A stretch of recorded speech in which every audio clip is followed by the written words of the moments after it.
Excused members and members of the public will still be able to participate virtually, and members who are joining via Zoom must leave their cameras on. This meeting is being streamed on our YouTube, and a transcript is being recorded, and welcome, we have done that. And I appreciate the applause.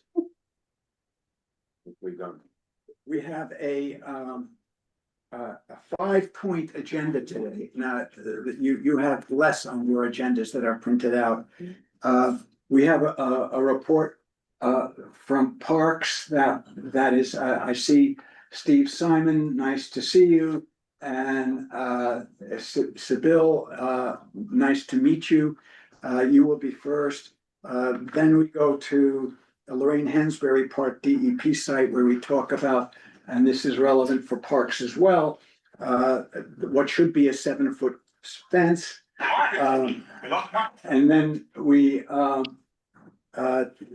talk about the Belsley Park. I've misspelled it. That's the one on 57th Street and 9th Avenue. It is a publicly owned, privately owned public property. And so it's not parks, but it's got problems, and we'll talk about that. And then we have a PAL presentation, police athletic leagues. The last piece is, excuse me for saying it this way, it's fluff, but it's wonderful. So, I'm sorry, maybe I shouldn't have said fluff.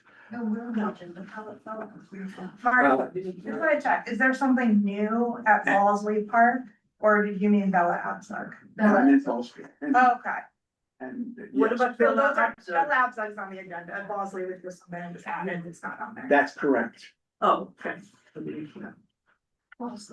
So let's do the parks presentation. Where is she? There she is, Sybil. Yeah.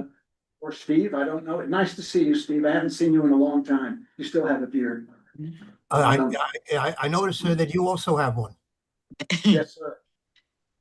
If I may, I just want to take this opportunity to introduce our new park manager to you, and to let you know that we're giving you somebody who is very special. Who is a seasoned veteran.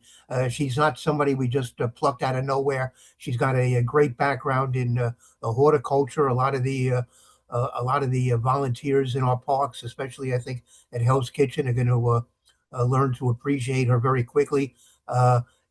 She is. I think you're going to fall in love with her very quickly. So I'm very happy that to be able to introduce Sybil Menendez to you, and I know you're going to hit it off right away. Did I miss it? Who's Steve? Nice introduction. Thank you. Wow. Okay, thank you, Steve. I just wanted to go over some of the upcoming capital improvements in our parks. DeWitt Clinton is going to undergo a portion of the park is going to go under capital. Mainly the whole point of it is stormwater drainage. They're going to utilize the courts in the park to capture the stormwater and be part of the solution for stormwater drainage. And in doing so, they're going to make a lot of improvements in the park. So we're looking forward to that. Penn South Playground is about to go under construction and will be totally renovated. And Gutenberg. So it was supposed to be closed June for reconstruction. Where is that? Well, Penn, if I may, Sybil, go ahead. The big news on Penn South is that we're targeting construction to begin on or about July 27th. By the end of this month, we're hoping it's going to be construction will begin.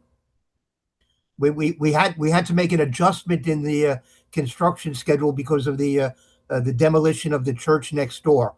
But I understand that may now have been completed, and we're now proceeding with our project.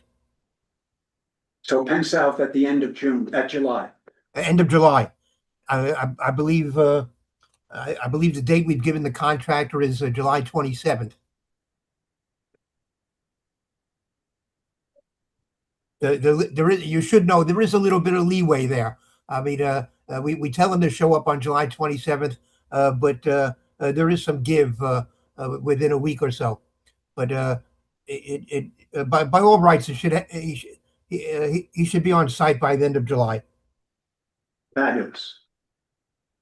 And I want to schedule a groundbreaking ceremony, so I'm going to be in touch with the community board about that. 2 days ahead or a couple of weeks? Oh, I don't know, maybe the night after. I'll get a contact you ahead of time. Thank you. So, and the next site is Gutenberg Playground. There's the sidewalk's going to get redone, and we're also working in-house to fix a sinkhole in the playground. Ramona Ponte has a scaffold that collapsed and caused a big issue there. That's been repaired. A larger portion of the site has been cordoned off for safety reasons, but a part of the site is still open. And it appears that the building next to the site is progressing with their work. So the scaffold is not going to be up forever. We met with NYPD about some safety issues in the neighborhood, and we're going to work with PEP and park supervisors and NYPD to coordinate patrols, because I know that there have been concerns about vandalism and other safety issues. Though the data may not support those concerns. I mean, I don't know how real it is, but you know, if people are worried, they're worried. And I do see a lot of homeless in the area, but that's a whole nother issue. And so far, the homeless that I encounter on a daily basis seem very peaceful and non-threatening. But to get back to the topics of improvements on the sites, we're doing some in-house improvements as well. We're getting a spigot for the Chelsea Park dog run. We're going to get water added to the park. We're going to get it turned on properly. Matthews Palmer and McCaffrey sites have the restrooms opened again. They were closed for a number of days due to sewer problems. And Hell's Kitchen, we're going to resurface the handball court wall, which is severely damaged. I don't know if anyone noticed. We also have some volunteer projects coming up at DeWitt, Clinton. There was a lot of horticulture that was put in by the Junior League, and they're going to come back and help us maintain that and in the fall. And we have 2 other playgrounds that are due for volunteer events, including, I need my cheat sheet here. Sorry.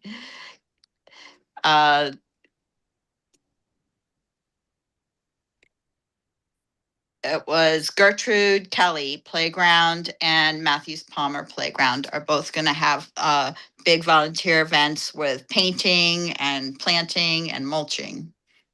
So that's all I have for today. Any questions? Go. Hi, Sibley, welcome. I'm Sally Greenspan, and I'm connected to the Chelsea Green Park. Okay, so we have a ponding problem. We've had it before.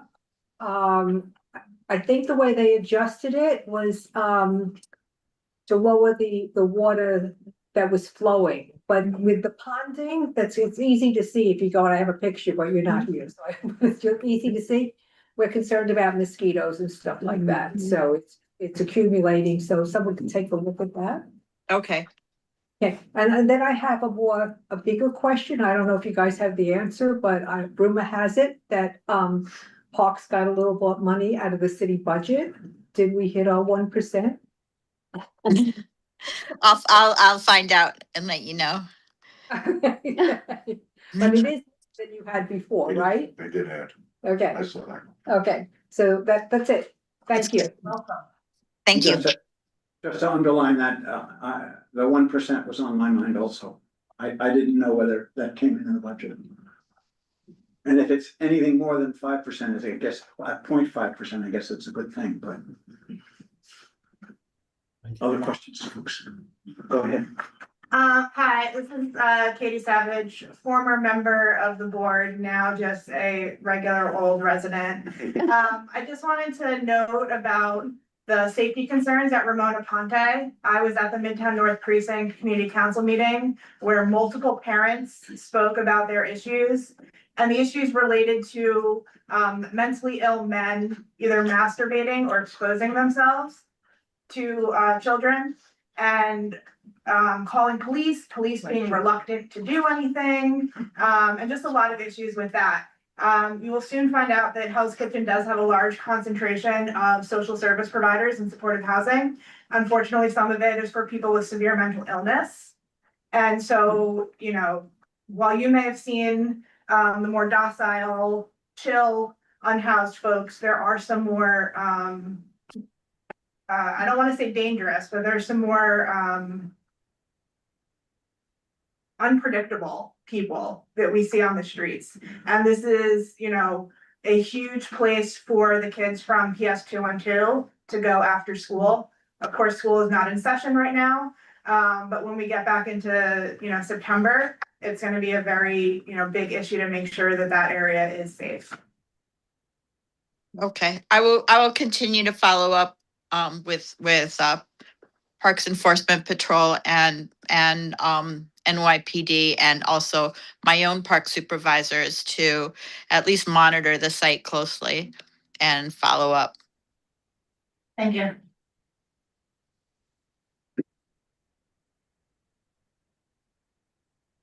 Thank you. Marty, can I jump in online? Please do. Okay, hi, this is Erin Hoffman, a WPE member. I just wanted to follow up to echo Katie's points about Ramona Ponte. I've also heard a lot of that from parents directly, and as a parent myself, share a lot of their concerns. I was also wondering if we have any information on when that playground might fully be reopened. And also, you may have said this and I missed it, if so, I apologize, but when is the construction expected to begin at DeWitt Clinton? I don't have exact dates. I'm gonna I need to find out, but what's happening now is preliminary testing that they're doing. So it's not going to be anytime in the immediate future because they're still doing the preliminary work. Yeah, Sybil, let me take this one. We're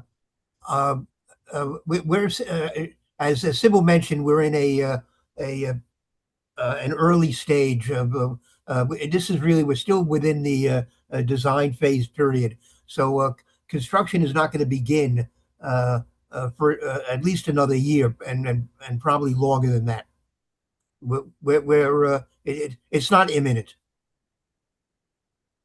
Okay, thank you. And then any update on full opening for Mona Ponte, or is that section cordoned off indefinite? Well, it should not be indefinite because we should have given that property owner a specific permit duration. Let me make a quick phone call and see if I can find out for you. Great, thank you. Steve, if I could just add some context for you. There were issues with getting the stop work order lifted. So I think that may have ended up pushing back some of the timelines for getting that area lifted. I know initially when we talked about it, Kelvin had said it would be done like end of June or end of July. And that's clearly not happening. June. Yeah, but you know, the collapse happened in February. The fencing and everything finally went up, I think in April or early May. So everything's kind of been a bit delayed, but I know Kelvin is trying to get things done as quickly as possible.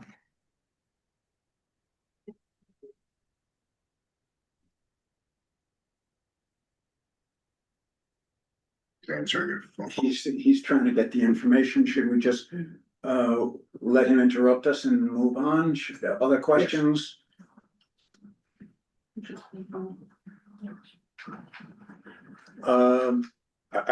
not really a question, I don't think they'll know it, but I had seen that the new budget has a $15 million permanent amount of money for park workers, which is supposedly a good thing, and I just want to know, is that a good thing? Are we going to get more workers in the parks? Okay. But my understanding is that what they did was I should get back to you and confirm this, but my understanding is that what they did is baselined monies that had been appropriated on a year-to-year basis in the past. So it is a very good thing that we don't have to maybe argue and fight to get money reallocated year after year, that it's now baselined in our budget. But the net impact is that it means that employees that have already been on our staff will remain on our staff, at least the same numbers, if not the same people themselves. It made it sound. I don't believe it represents a net increase in staff. The last thing you said was you do not think No. an increase in staff is on the table. No. I'm sorry, was that a question to me? Yes, sir. Well, Just confirming what I heard. yeah, I heard you- what I will get back to you, but my understanding is that this is money that we have had in the past, but which we had to get, it had to be reallocated year after year after year. This time now, I believe it's been baselined, so it's that we don't have that annual issue of having to wonder at the last minute whether or not we're going to have the money and whether we can retain the employees. So, I don't believe it's resulting in a net increase in staff, but it makes life much easier for us knowing in it ahead of time that we will have the money in our budget to hold on to staff. Thank you. And your phone call, you want to talk about that? Yeah, yes, my phone call about Ramona Ponte. I don't have a conclusive answer for you. Apparently, Katie is correct. It's pretty complicated. We need to get back and talk to the building owner and see where things stand. So I don't have an answer for you tonight. So we think that at Waterfront Parks and Environment's next meeting, which is September, we will have answers. Well, can I talk to Janine before then? Do I have to wait until September to talk to you? You can talk. Please don't. We'd love if the park is open well before September. Yeah, that would be our goal as well. Of Agreed. course, you can talk to her. My goodness. And you can talk to me too if you want. Oh, well, I don't know. You intimidate me with that beard. Thank you, sir. The next item on the agenda is the fence height at the DEP site. All right, so let me talk about that one as well. First of all, I want to reassure the members of the committee that we are taking your request very, very seriously. We are spending a lot of time right now trying to figure out how we can modify the design as well as the budget for that project in order to satisfy your request. We had a meeting about it on Monday. We had another meeting about it today, and it is a very complicated situation. This is not, as you could know, a standard parks capital project. We're not really in complete control of it at this point, since we turned it over to HPD, and HPD then turned it over to the developer of the housing next door. And there are some real issues here that we're trying to resolve. And you would think it would just be very simple, just add some money into the budget, buy a higher fence. But unfortunately, it's just not that easy. But we are making, I assure you, a good faith effort to see if we can work this thing out. Steve, you know that this community board has been, with many letters, at least 4, asking for 7-foot fences. Since 2019. Not a surprise. No, it's not a surprise, but we perhaps thought that mistakenly, evidently, that when we raised it to 5 feet, that might be an acceptable response on the part of the agency.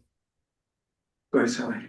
So, yeah, I mean, supporting Katie, we were advocating this, when was our park built? It's further back than that. When we built Chelsea Green, we wanted a 7-foot fence. And it's not a new concept. I mean, we feel that it's threatening to have anything lower than that. We've had our incidents in our own park. We're having incidences all over the city in parks with low fences. So I don't know why we just wouldn't do it right the first place. I mean, do the people that are in the planning process of this understand, the crime effect and why the low fence doesn't work? It just seems, I don't get the whole idea of moving ahead with the plan that continues a problem versus fixing the problem in the design stage. Well, I mean, there is still a sense within the agency that there is a positive benefit to having lower fences in many of our parks. And there are parks where we've lowered the fence to 4 feet. We haven't had particular issues, but we recognize in Manhattan that it is not always the case. But The only home that I've ever heard favorable lower fence is that it's aesthetically more attractive. That I haven't heard it. Any other ration, maybe it's cheaper, but I haven't heard a rationale other than the fact that it's aesthetically more pleasing to have a lower fence than a higher fence. And I also recommended about 2 years ago, and I know that you've looked at it, Steve. I've talked to Max and I talked to Paul about it, about topping the fences off with a curved iron versus, the points, so that people trying to scale them wouldn't hurt themselves. We are trying to work, according to Max, on a plan to top our fence with by repurposing some other parts from other fences, and we'll see if that can work out. But we're doing all this patchwork because we never got the fence that the community requested in the first place. So I don't know what areas 4-foot fences are working in, but that doesn't mean if they're working today, that they'll work in 5 years, when neighborhoods change. So I don't know, it just seems simpler to just do it right in the beginning. Well, as I started off saying, and at least with respect to Lorraine Hansberry Plaza, we are really, and I personally am spending a lot of time on this. Jesslyn Moser, who is with me tonight, is from our planning division, is really our honcho on this issue, and has been spending a lot of time trying to figure out how to work this whole thing out between Parks and HPD, and we would also need some clearance from OMB. It is just maybe we're playing some catch up at this point. We are making a very strong effort to try to satisfy the board's request. I'm just curious, what is HPD's objection to a taller fence? No, I wouldn't say that would be mischaracterizing it. The problem is that HPD has already gone through a process of having like 2 different closings with the developer on this which includes this property, and they're and to go through that process all over again in order to modify the budget is something that is problematic. They got plenty of other projects they have to deal with. To go through 3 closings on the same project is more than they are accustomed to doing, and more than they generally need to do. So we're seeing it. We're trying to find a way around it. If there's any way we can do this without triggering another closing. That's one of the issues. That's just one of the issues. We have others. Would an angry letter from us help you? No, because I'm still waving around the last angry letter. Okay, I see a number of hands. I actually, well, you're on the committee, so you go first. Steve, just for background, wasn't there a parks commissioner in the past who felt that lowering the fences would make them seem more inviting and, Yeah, Silver. Yes. Commissioner Silver. Yeah, Defensive. that's the Yeah, estate. yeah, that was when this policy went into effect under Commissioner Silver. When he had a very strong philosophy, believing that the lower fences would in fact increase safety as by making what's happening inside the park more visible and making the parks more inviting, and so that there weren't like iron bars keeping people out. I had a meeting just last week with people in East Harlem about a park project, and I was being told by some people that they thought it was a private park because the fence was so high. You know, right, so that philosophy still prevails at parks? I'm sorry. Does that philosophy still prevail at parks? To a great extent, yes. Yeah, thank you. I mean, all things being equal, our first choice when designing parks and renovating parks, the first option is to lower the fences. That is still a key principle. Brian and then Christine. Hi, Brian Weber. I'm a public member of Community Board for Land Use, but I also serve as the president of Midtown South Precinct Community Council. And I'm very familiar dealing with parks, tops, and fence heights. And I will say that across Hell's Kitchen, our parks benefit tremendously from being able to secure them at night. And to do so, you need a higher fence. I can get over a 4-foot fence, and I'm an overweight, middle-aged guy. So, who grew up in New York, so I'm good at scaling fences, but we really need to top out these fences, because if we don't, what happens is we make the park, we have a 4-foot fence, and then we have issues, and then everyone says, I'm sorry, I'm having difficulty hearing you. I'm sorry, there's a siren in the back. So hold on a second. Okay, sorry, Steve. And why am I so fuzzy? Try leaning closer to your camera. You did that to yourself. Is it my eye? Steve, I thought it was my eyes. Yeah. In addition to not being able to get over fences, my eyesight's bad. Try cleaning the camera. No, everybody else. No, you weren't fuzzy earlier. No, yeah, I don't know. Can you unblur your background maybe? Or Yeah, God, I don't know, it's not picking you up. Yeah. Maybe turn it off and back on. We're just trying to get ahead of a problem that is being made in advance. And what I would tell your developer, or have HPD tell the developer, that unless you address this up front, you're gonna have to address this down the line. And what that will mean is the developer will need to hire security. Parks will have to invest in more PEPs. In Midtown North will have their hands filled with clearing out that park every morning when it opens up for children. Wow. And it is what we've experienced across the board throughout the Hell's Kitchen community. Whether it be park operated by Parks or our Pops Parks. So please, help us in advance secure this taller fence that will help with public safety down the line.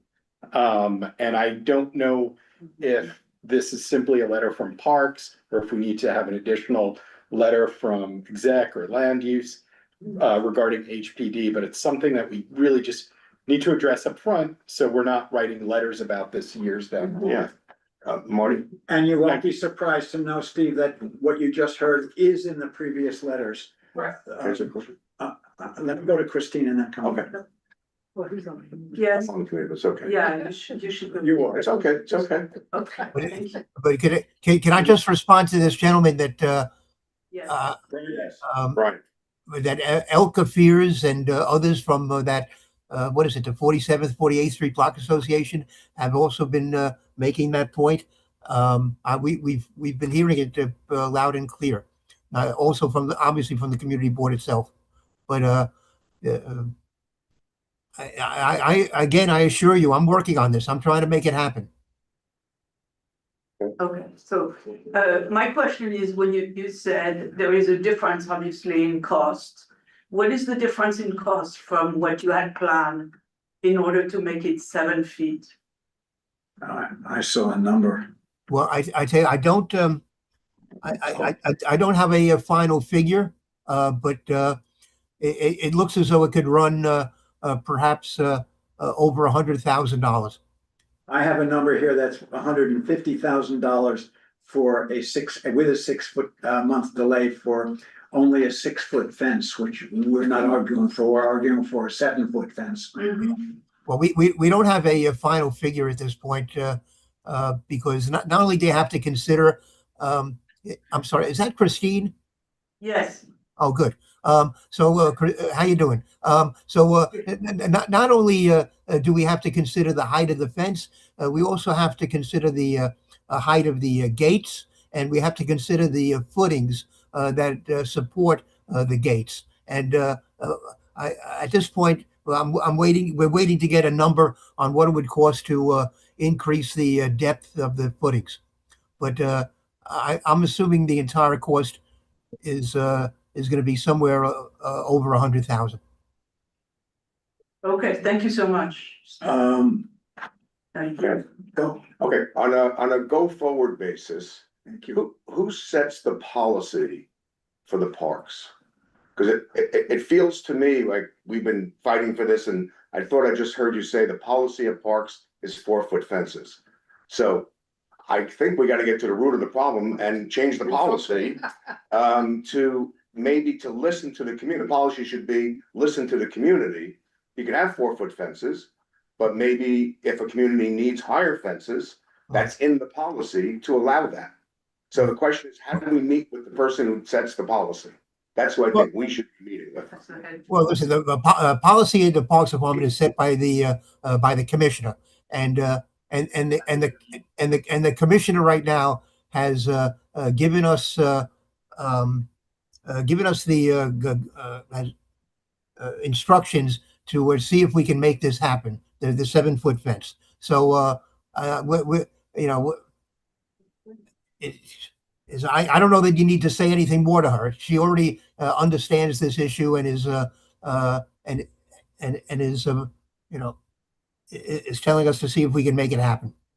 What is the best way for me as the chair of this committee to follow up with you in a fairly consistent way before September? I'm sorry, Martin, what was your question? I hear what you're saying. You have said that you're fighting for it. The commissioner has approved it, and now we have to figure out where we go from here. We had an exchange a few minutes ago about this committee not meeting until September, and you wanted to talk to Janine, which is a good thing to do. I would like to be in that conversation. I would like to know how we can keep tabs on this over the summer before our next meeting. Well, let's give me a few days. Let's make a point of talking by, let's say, the middle of next week at least. Okay. You'll call me. I'll call you. Yeah. I'll call you, and if you don't hear from me, call me. Okay, we'll do. It's on my list. Marty, sorry, before we move on, we had a hands up from Elka and Desiree. There were no other hands in the room, were they? Elka, you're on. Okay, hi. I'm Elka Fears, co-president now of the West 47th, 48th Street Block Association. So I'm going to go down memory lane for just a little bit. So since September 1997, when then our council member, Tom Dwayne, you all remember him, along with then president of the West 47th, 48th Street Block Association and past chairman of CB4, Jean-Daniel Noland, standing at the corner of 48th and 10th Avenue, stated, quote, "A park would work very well as a complement to Hell's Kitchen Park across the street and will undoubtedly be our only opportunity to build a new park in the heart of our neighborhood for many, many years, unquote. That was Tom's quote. Every subsequent council member has supported this vision. The West 47th, 48th Streets Block Association has actively supported a park on this site since 1997, maybe even before. 29 years later, the community is still anxiously waiting for this open space to be developed. We are now nearing that final phase. The plans originally called for a fence surrounding the space to be 4 feet tall, then increased to 5 feet after community outcries. The Block Association and surrounding community are alarmed that this open space with such a short fence will become a magnet for illegal activity. The 7.6-foot fence around Hell's Kitchen Park has worked well, giving those using it a feeling of security, according to some parents. Councilmember Carl Wilson is actively working with the Parks Department to find ways to increase the height of the fence. We support that effort. We hope the final design addresses our safety concerns and meets the needs of the greater community. Thanks, guys. Thank you. Desiree and JD were on too. I didn't see that. Okay, Desiree, you're next. You're muted. You're muted. Steve is blurred. You're muted. Okay, I'm here. Can you hear me now? Now we can. Okay, I just wanted to reiterate what everyone is saying. I live right across the street from that site. I've lived in this neighborhood for 25 years. My grandparents lived in the neighborhood before that, so I've been coming here my whole life. I'm 53, and I feel like the committee really needs to listen to the people in the neighborhood. Nobody knows Hell's Kitchen better than us. Nobody loves Hell's Kitchen more than us, and we know what we're talking about, and it's a case of security and quality of life. So I really urge the committee to reconsider and to give us the fence we've been asking for from the beginning. This is nothing new, and it should have been listened to from the beginning because we know our neighborhood, and that's it. Thank you. Thank you. We agree. Yeah, you're just supporting. Who was next? It was JD. John. JD, you want to speak? I do. Thank you, Marty. Thank you, committee, for supporting this. And Bill and Sally and Brian, your comments were excellent and right on. This is the Hell's Kitchen Park. I urge you to go visit it. Those 7-foot fences work terrifically. It is a welcoming park. There are hundreds of kids that go there. It is a safe park. It is a secure park. A member of a meeting last night at the Block Association said he brings his kids there because he feels the fence makes it safe. That park works because of 3 elements. The community is involved. The Parks Department has been terrific, including Steve Simon, and that fence, it works in this community. There is no reason not to continue what all the parks in Hell's Kitchen have are those 7-foot fences. As David Holoka pointed out, this was a social engineering fantasy by the former Commissioner Silver that somehow this was going to change America and change the city. Unfortunately, it will make it worse and less safe for the children. Don't forget, this commissioner was also the one who decided that the name Hell's Kitchen Park should be thrown out, and instead it should be called Lorraine Hansberry Park. Lorraine Hansberry was from Chicago. She wrote a great play about a Chicago family. Nevertheless, he said Hell's Kitchen Park should be named Lorraine Hansberry Park.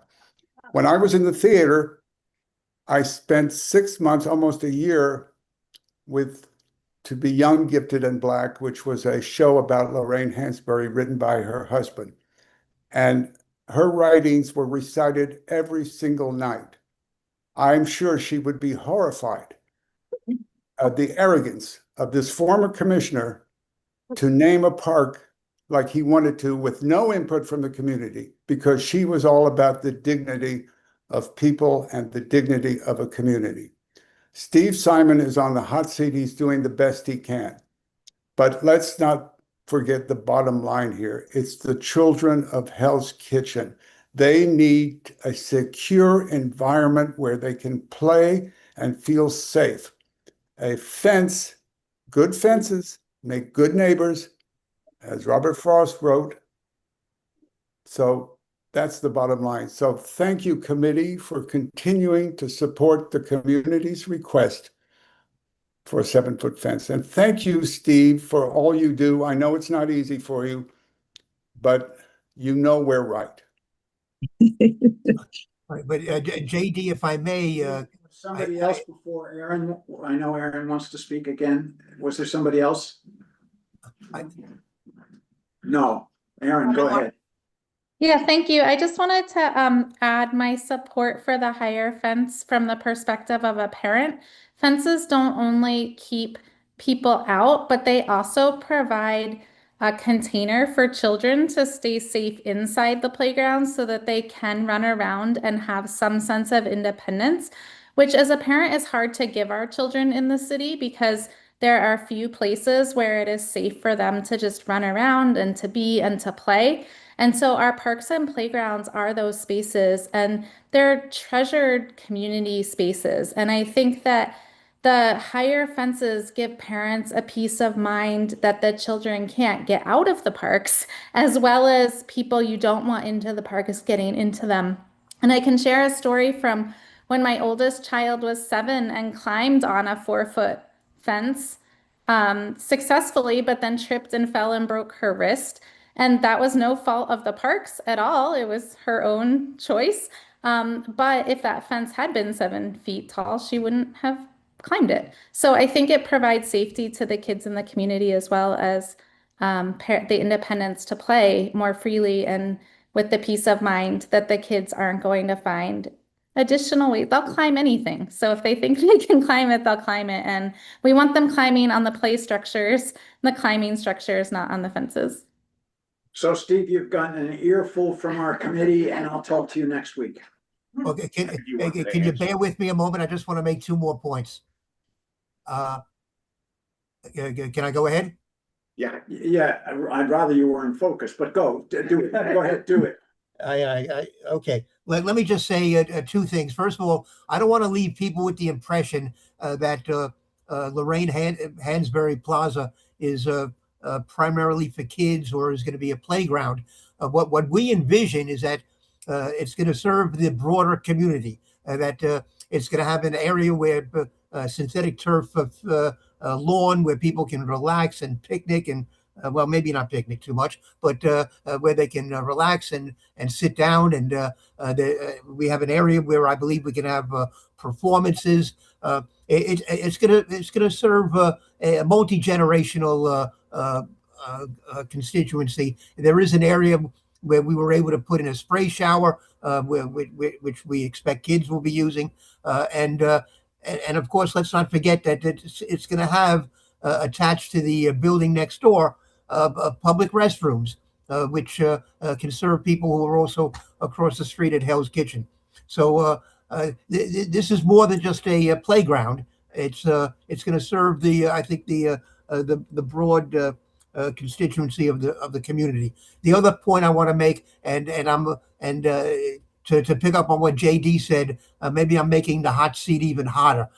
I need to warn you that if we succeed and we're able to modify the budget and make all sorts of various changes and go through a whole approval process, it may delay the completion of the construction by possibly up to 6 months.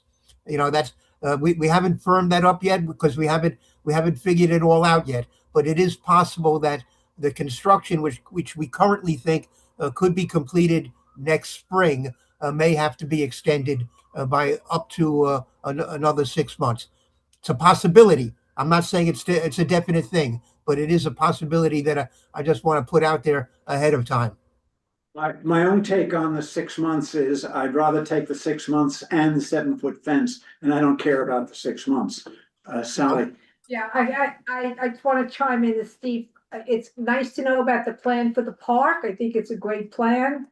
I don't see how it's an argument for a smaller fence, just because adults are gonna be, I mean, our park also, Chelsea Green, is a dual purpose park, but we still need the tall fence.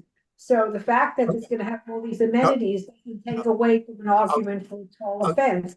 Okay. And also, I just wanna repeat what Martin just said, 6 months, unfortunate, but you know what, I'd rather be late and right than early and wrong. I don't see that as an argument at all. Why do it wrong to save 6 months? Okay, It well, doesn't make any sense. Okay, to me. well, thank you, because when people have been asking me how the board would feel if it took another 6 months, I've been saying, I don't think the board cares that much. They want as much as they want the higher fence. So you and Marty have only confirmed what I've been telling people for the last a couple of weeks. But so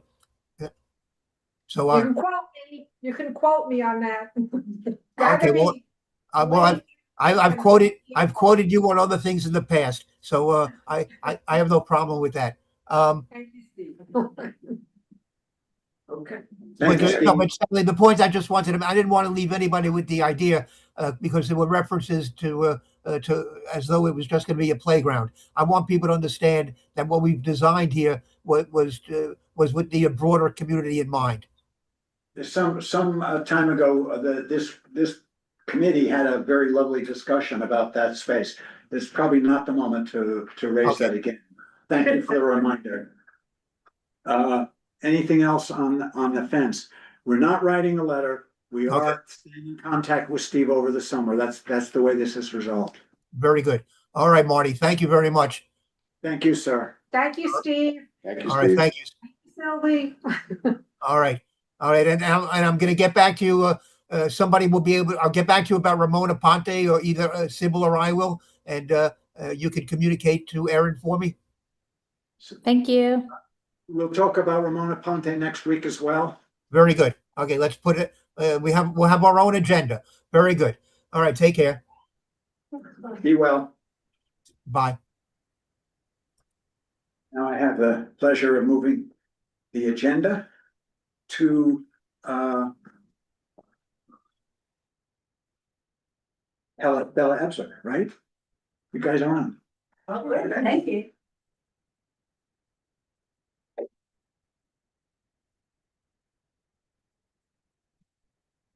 My wife's family knew Bella Abzug. Oh, really? Do they have stories? Do they have stories? Hell yes.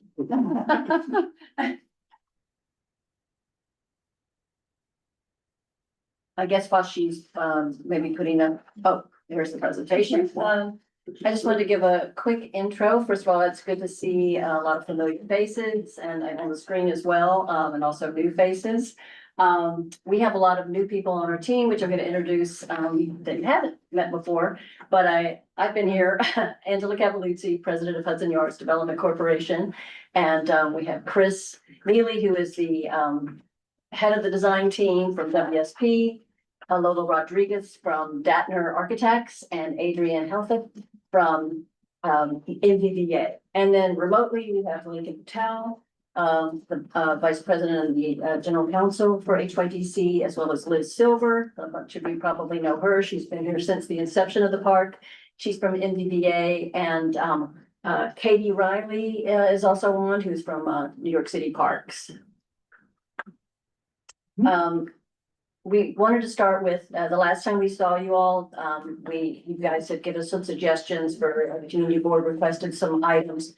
And the team will go through a few of those that we did get to include. But the main one we wanted to, and I'm sure Christine has told you about that, the main thing we wanted to tell you about, and I'll show you tonight, is the shared street, the permanent shared street, which we've been able to add to the park. And so the straight boulevards that we had before have now become different, and we wanted to thank Christine for spearheading that at DOT and dogging them. And they did embrace it, and I think partly it was just seeing people using the streets actually more as they were during the pandemic, that I think everybody really has come on board with that. We think ours might be the first permanent shared street. We don't know because I think now some other places are also doing it. And our project is very, very complicated, but we wanted to thank Christine as well as the community board for really championing this. And also we thank the agencies and even, the various agencies who've come on board and are working with us. And we're still working on the design of the shared street, but we're almost there. So we'll show you that, but we also have other challenges, because it is a park over a deck, which is over the Albany, rail line. We've also been working with Amtrak, who has, also needs, on the operation of the site, and because it is an overbuild, it does need ventilation, so we'll talk to you about the ventilation building that is also part of the project. And as those two pieces had gone through a conceptual at PDC, because we've had to get the agencies on board with the project, with those pieces, have been working towards also getting the design finished or complete, or we're working them up to the all same level. PDC has requested that we bring it all together in one context, which we have. That's what you're going to see tonight. It's also part of PDC. We're trying to go to them on July 24th for the public design submission. And prior to that, we've brought it to you guys. So we want to see what else you think about all the items. So. All right, so I'm Adrienne. I'm a landscape architect with MBVA. And as Angela was saying, this is a condensed version of presentation material that is intended to go before the Public Design Commission later this month. I know that there's a big range of familiarity with the site, the context, the design among this crowd, and that's understandable. I'm going to seek to be pretty high level, while at the same time, the folks that you have before you, we also understand these topics in great detail because we're working through them at a really, really high level. So, in detail with our teams, back in our offices. So, we'll take questions after this, but, so we'll dive into this content. So I think you all know where we are, but we're looking in particular, at, the shared street for block 4 and blocks 5 and 6 of Bella Abzug Park. So these are mid-block parks between 39th Street, 38th, 37th, and then 36th Street to the south. And of course, there are already built, completed, open to public use at components of Bella Abzug Park that runs south down to 33rd Street that are shown here. So I'm gonna move this so you all can see it if that's possible. Oh no, that's on. All right, so what we.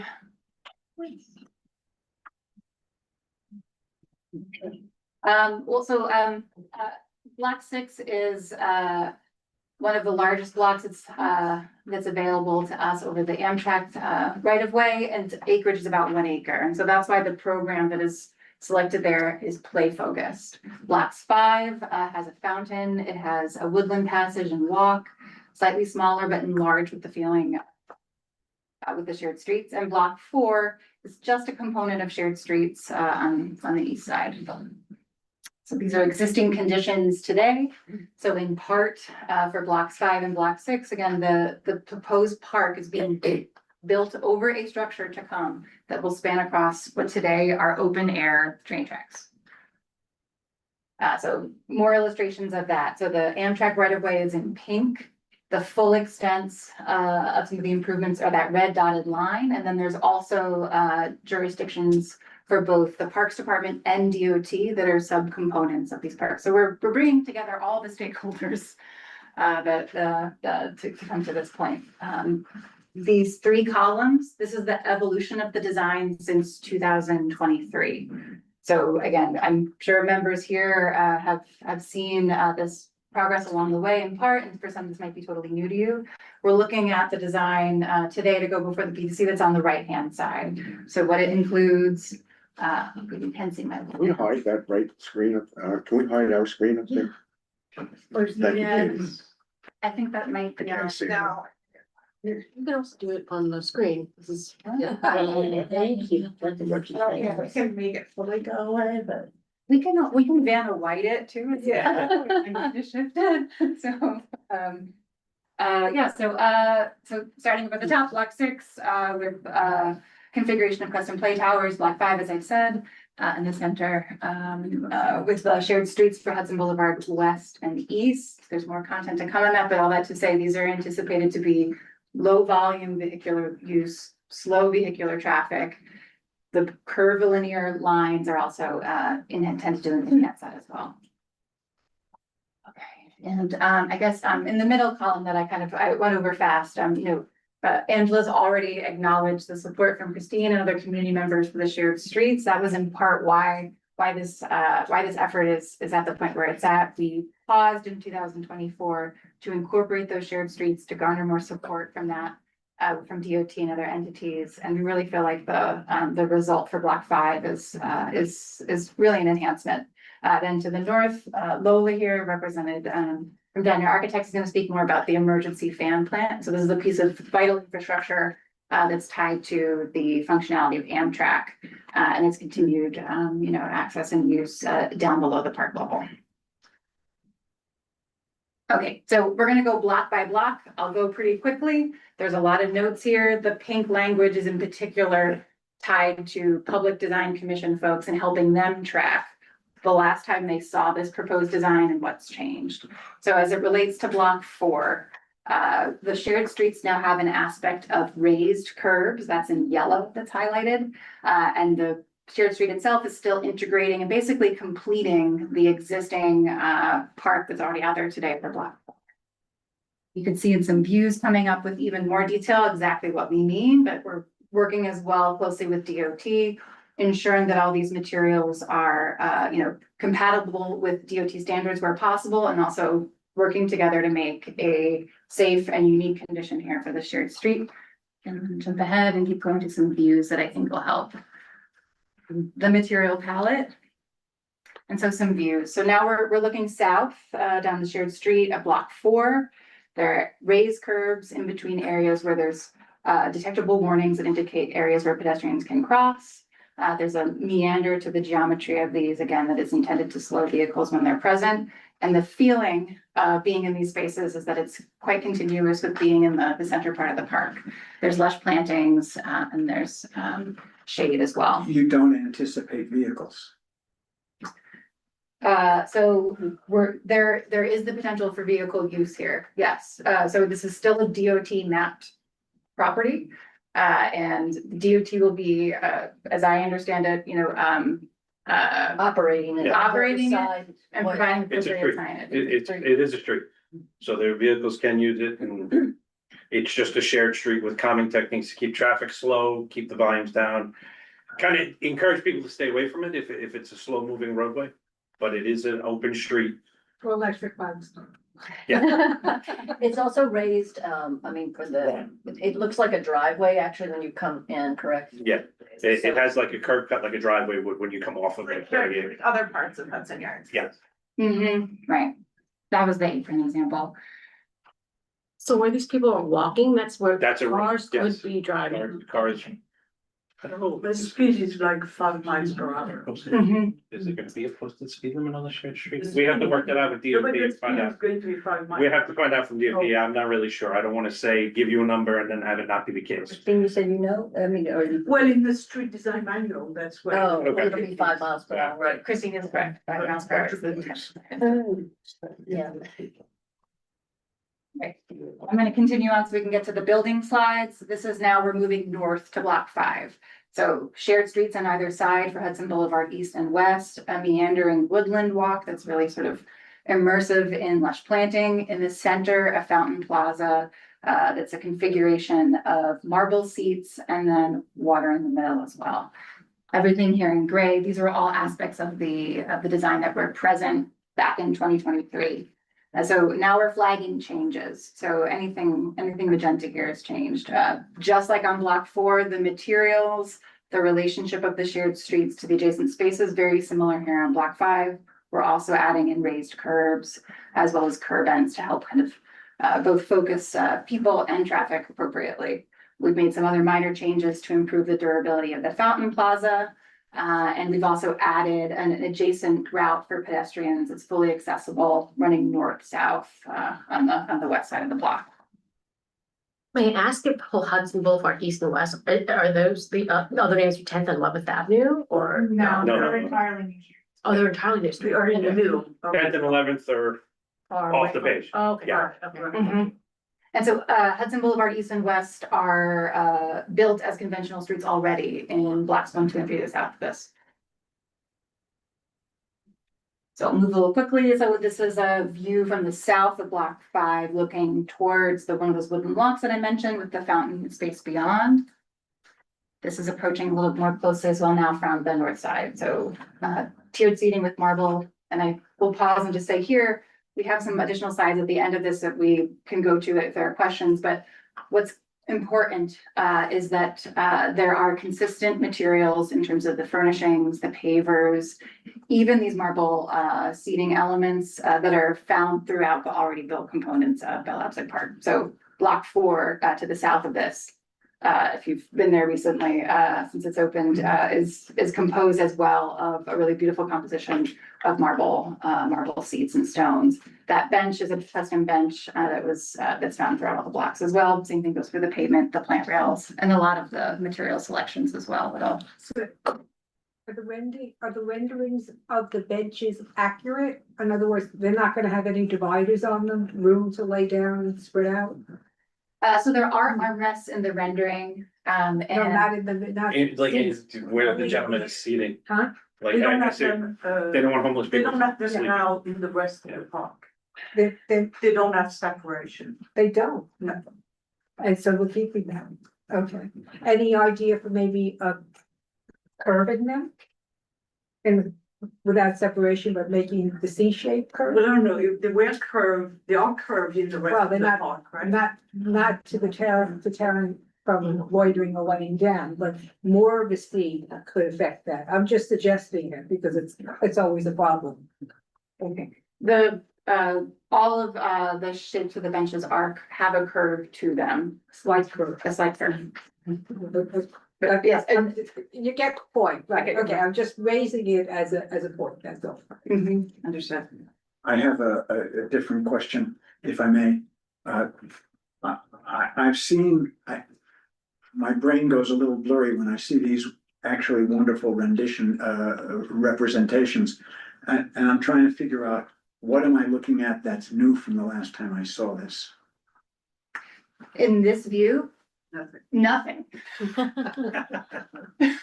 That's helpful. You saw the same, this view you saw in 2023. That's helpful. If you were a part of the group who. I was. Yeah. So what's new are the wavy side streets at the left and right. Yes, so what's new, we're flagged in magenta on the plans.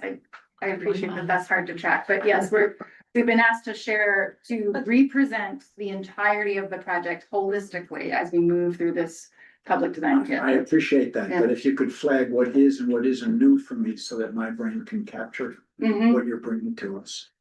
Thank you. Okay, yeah, I'll try to do my best. In this view has not changed. And nor has the specifics of the design since 2023. This would be a new component fully in terms of the shared street. So it's a curved street. It's a curved street. What you would have seen, what would have been here 3 years ago would have been a conventional, parallel straight road with curves on either side. So the building on the right that says NYC, you expect that there will be building entrances along the shared street, correct? Yes. And that's the rationale for allowing car traffic, correct? In part, yes. So it varies from blocks 4 and 5, but there are times where there will need to be emergency access, or in some cases, moving van access, loading, things like that. Could the traffic be limited to that? That's been discussed, so I mean, that may be part of it. I think that would be, they have talked about that. I don't think there's been a real determination, but. Today, on those streets, on the normal streets, the traffic is very, very little. There is nearly no traffic on those streets, okay? So the only traffic which is going to come on those streets is going to come to serve the buildings. It's really low. Again, it's, 5 miles per hour, it looks like it's pedestrian, so the whole look is going to make it that people are not going to go there. In your experience, Christine, is it possible to enforce 5 miles an hour? Yeah. I mean, you know, if they want to put cameras, they can.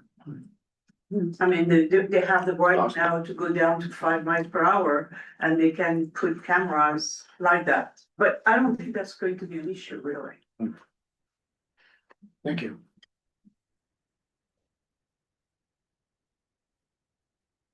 Also, I think actually that's something we did with the design where when it turns, you can't actually go to the next street easily.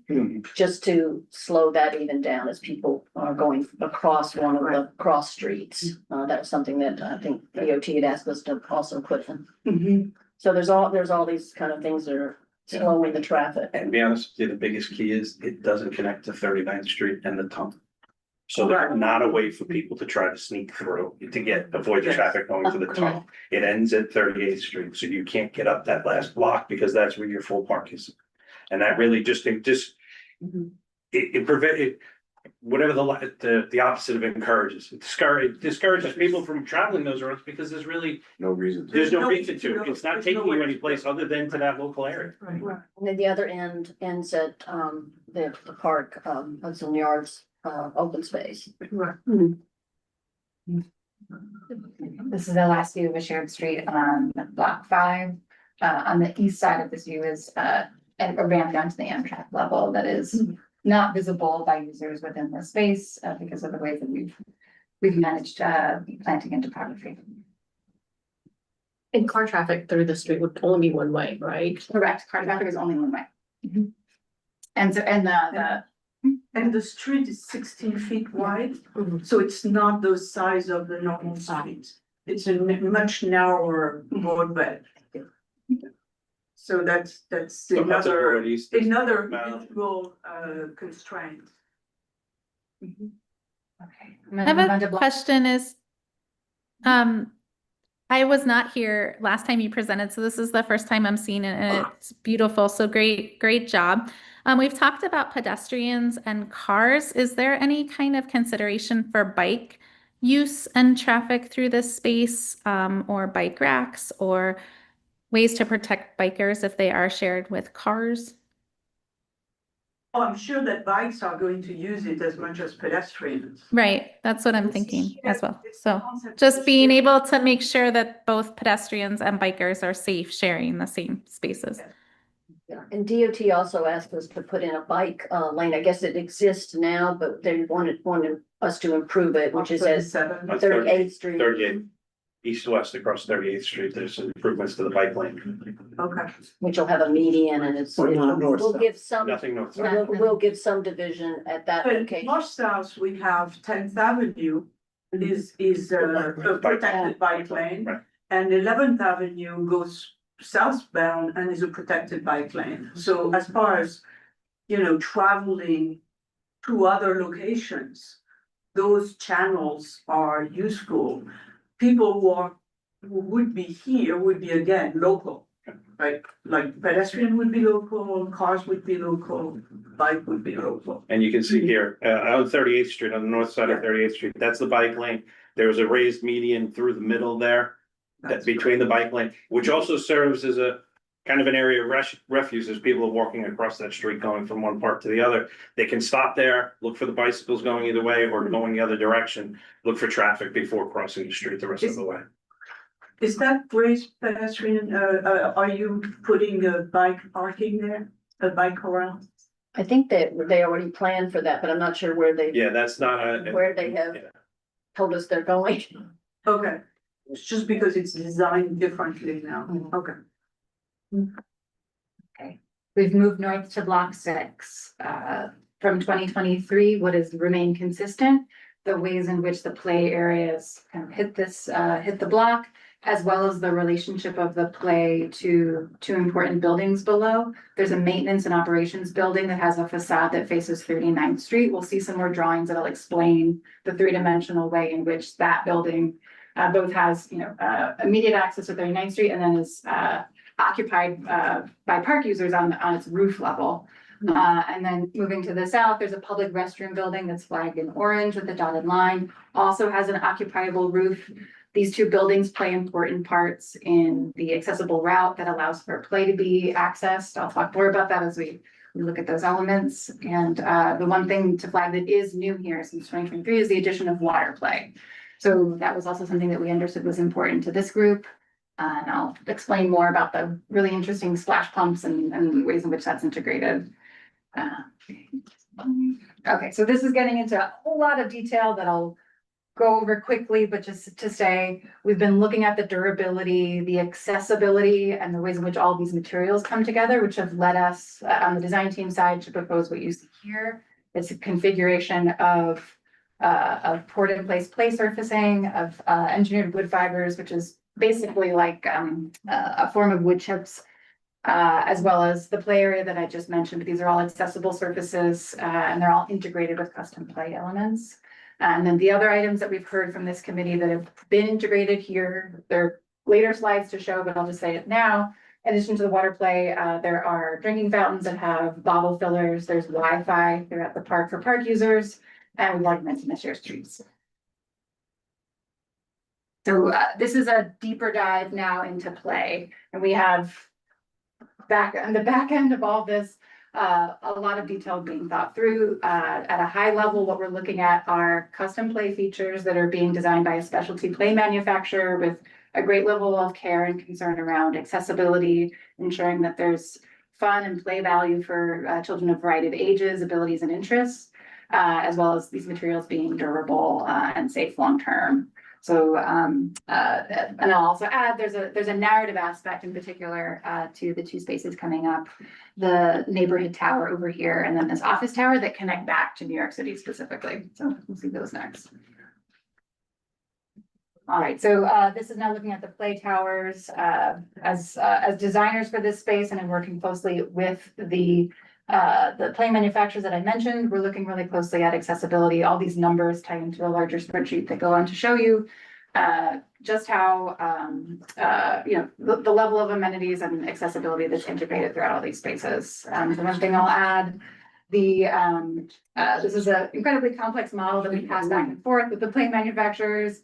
The elements that are rendered here in white are indeed fully visible and through. They're basically like a wire mesh, so you can your kids and have great visibility throughout this space. And so there are aspects and details here that have not changed in the last 3 years, but I'll just reiterate that make this narrative of being in New York City and being in the New York City space really special. So there are things like a market space with manipulables down here to recall a bodega, the design of the fire truck down here that you can access if you're in a wheelchair and rolling up, recalls New York City features as well. There's a steering wheel, there's like a horn, it's so cool. And then there's even like a little boiler room feature down here in this office tower space, as well as et cetera, so many more things. Now we're jumping up. So we're now on the roof of the M&O building.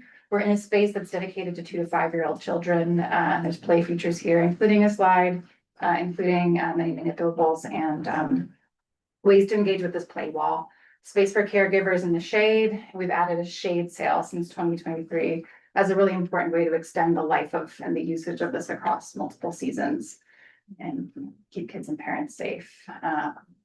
There's a fence around this space in particular to make sure that the youngest users are kept in one place. 7 feet. That's important. That's important. Somebody had to say that. Yeah. All right, the one thing that we've changed about this rendering since 2023 is we made the rope natural color. That was a request heard as a part of the review process. Other than that, the lush plantings, the accessible route that gets you from the lower level up to the M&O roof, same as before. So the suspension bridge will not look like the Golden Gate Bridge. Much better. We heard that. We heard that comment, Right. making sure that's the case. Honestly. What color was it originally? It was red. It was Golden, it looked like the Golden Gate Bridge, honestly. Cool. That was my one comment. Thank you very much. Heard you. We also updated it in this rendering, sir. So this is now looking. I've kept my mouth shut this whole time and I was waiting for the bridge. So thank you. We're approaching the play area from the south side now of Block 6. So like that bodega feature that I was mentioning would be over here. The public restroom that we'll talk about, it has a marble facade and more detail is on the right-hand side. Other than that, no change to the rendering and, just refinement as the design is advanced. And part of this is the Hell's Kitchen Alliance, Hudson Yards Alliance will be maintaining it. I think they're talking about a lot of, things that they can bring manipulatives out to the playground. They will be refurbishing like the fiber, the material. So there will be certain places where they will, be able to bring more even interesting pieces out so the kids can play with. All right, now we get into the park buildings in the block 6 between West 38th Street and West 39th Street. So as Adrian mentioned, the public restroom is facing West 38th Street, and the Parks Maintenance and Operation Building and the Emergency Fund Plan with the frontage on West 39th Street. This is a view that is on West 38th Street from the southwest looking north. On the right hand is the Henry Hall Residential Tower, and adjacent is the Emergency Fund Plan that serves as a backdrop of the play activities of the park. And at the base, it's the public restroom that blends with the landscape of the park. Due to the function and the programming of the fund plan, this multiple story building was required, but our team since 2023 has worked for making the layouts more efficient, and we were able to reduce the height of the building by 1 story. So now it aligns better with the setback of the Henry Hall Street. Turn to conceptual, I think that was shown to you guys. It was a 6-story building. It's now a 5-story building. Going into the materials of the buildings in relation with the park materials, the facade of each of the buildings speak to elements of the park. The fund plan zinc panels with its earthly tones of the patina of the weather still speaks to the foliage and the landscape of the park. And at the same time, the patina allows for ease of maintenance and for more durability. And similarly, the curtain steel for the maintenance and operation facade with the relationship with the rustic texture and earth tones. And as Adrian mentioned, for the restroom, we have marble facade that speaks to the benches that you can find along these parks in the different blocks and to the pavers of the park. Now we get into the maintenance and operation building. This is a view on West 39th Street. The main facade is a corrugated weather or curtain steel panel that wraps this 1-story building, and the panel increases in scale from in the right to the left. So to give the illusion that the building is emerging from the park, and with the play area on the top of the building. So it's blended with the landscape and the topography. The solid of curtain steel material is it is also broken by the translucency of the vertical bands of the channel glass here, and then the translucent overhead door and the extended mesh for the guardrails of the play area that occurs on the top of the building. So this is a plan. You can see West 39th Street, and then I was talking about how this curtain panel wraps the building. So the corrugation also increases in scale from this side that goes lower to increase the scale on the right hand. And this solid weather steel panel is broken with the translucency of the material of the overhead door and the channel glass that provides daylight for the area for the employees, and while at the same time allows for the privacy. Now we go to the public restroom buildings. As Adrian mentioned before, this is dandy marble clad, and it was inspired of natural rock formation evolving and blending with the park. Here you can see the evolution of the design from 2023. On the right hand is the current design. You have on the left hand, you have the entrances for the bathroom. And at the back, you have the mechanical storage. And then at the south, there's a stair that leads you to the play area on the roof of this building. This view has the entrance of the bathroom. On the left hand, you have when the bathrooms are closed with the metal gate, with steel gate. On the right hand, it's open. The gate slide to hide behind this panel in the center. So it's the marble with some cement panels and the pavers of the park getting inside the entrance of the restrooms and the steel fence. Now going to the emergency fund plan building. So here in these two views, you can see the progression of the design on the left hand, going from 6-story building to a 5-story building that allows to blend better with the neighboring buildings.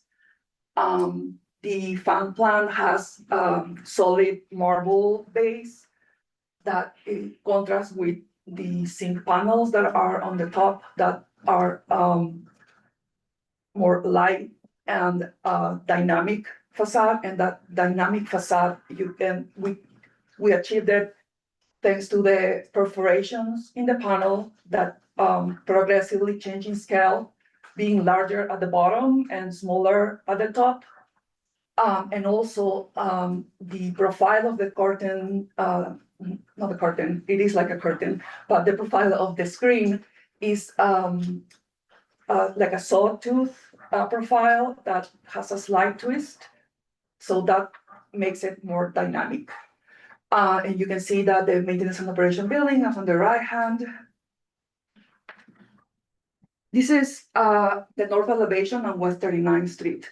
On the base, we can see this is the marble base with a translucent overhead door. And something I forgot to mention when I was talking about the maintenance and operation building is that these translucent surfaces, the idea is that we will backlit them at night. So they're like glowing surfaces that will activate the street and compliance with the Hudson Yards zoning requirement for transparency of the grade level. And the similar case will be for these translucent panel here. Now in this section, we can see the main function of this building, that is to house the emergency. That makes sense. The emergency fund.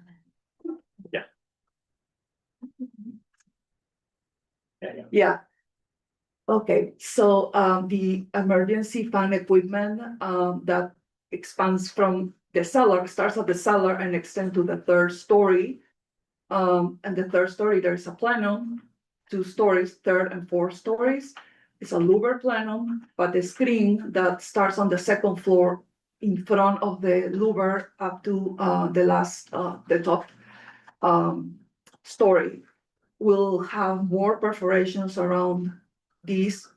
The addition of the perforation not only gives it makes it more dynamic, but also it's allowed for the requirements of the fund plan. Right, and that's to exhaust smoke from the tracks below? If it's an emergency case only. Yes. So in this section, you see the shared street that Adrian was showing before. And then here's the maintenance. Yeah, there's no shared street in this block. That's just path. That's a walking path up here in front of the fan line. It's a walking path. This is the material palette that we already touched on.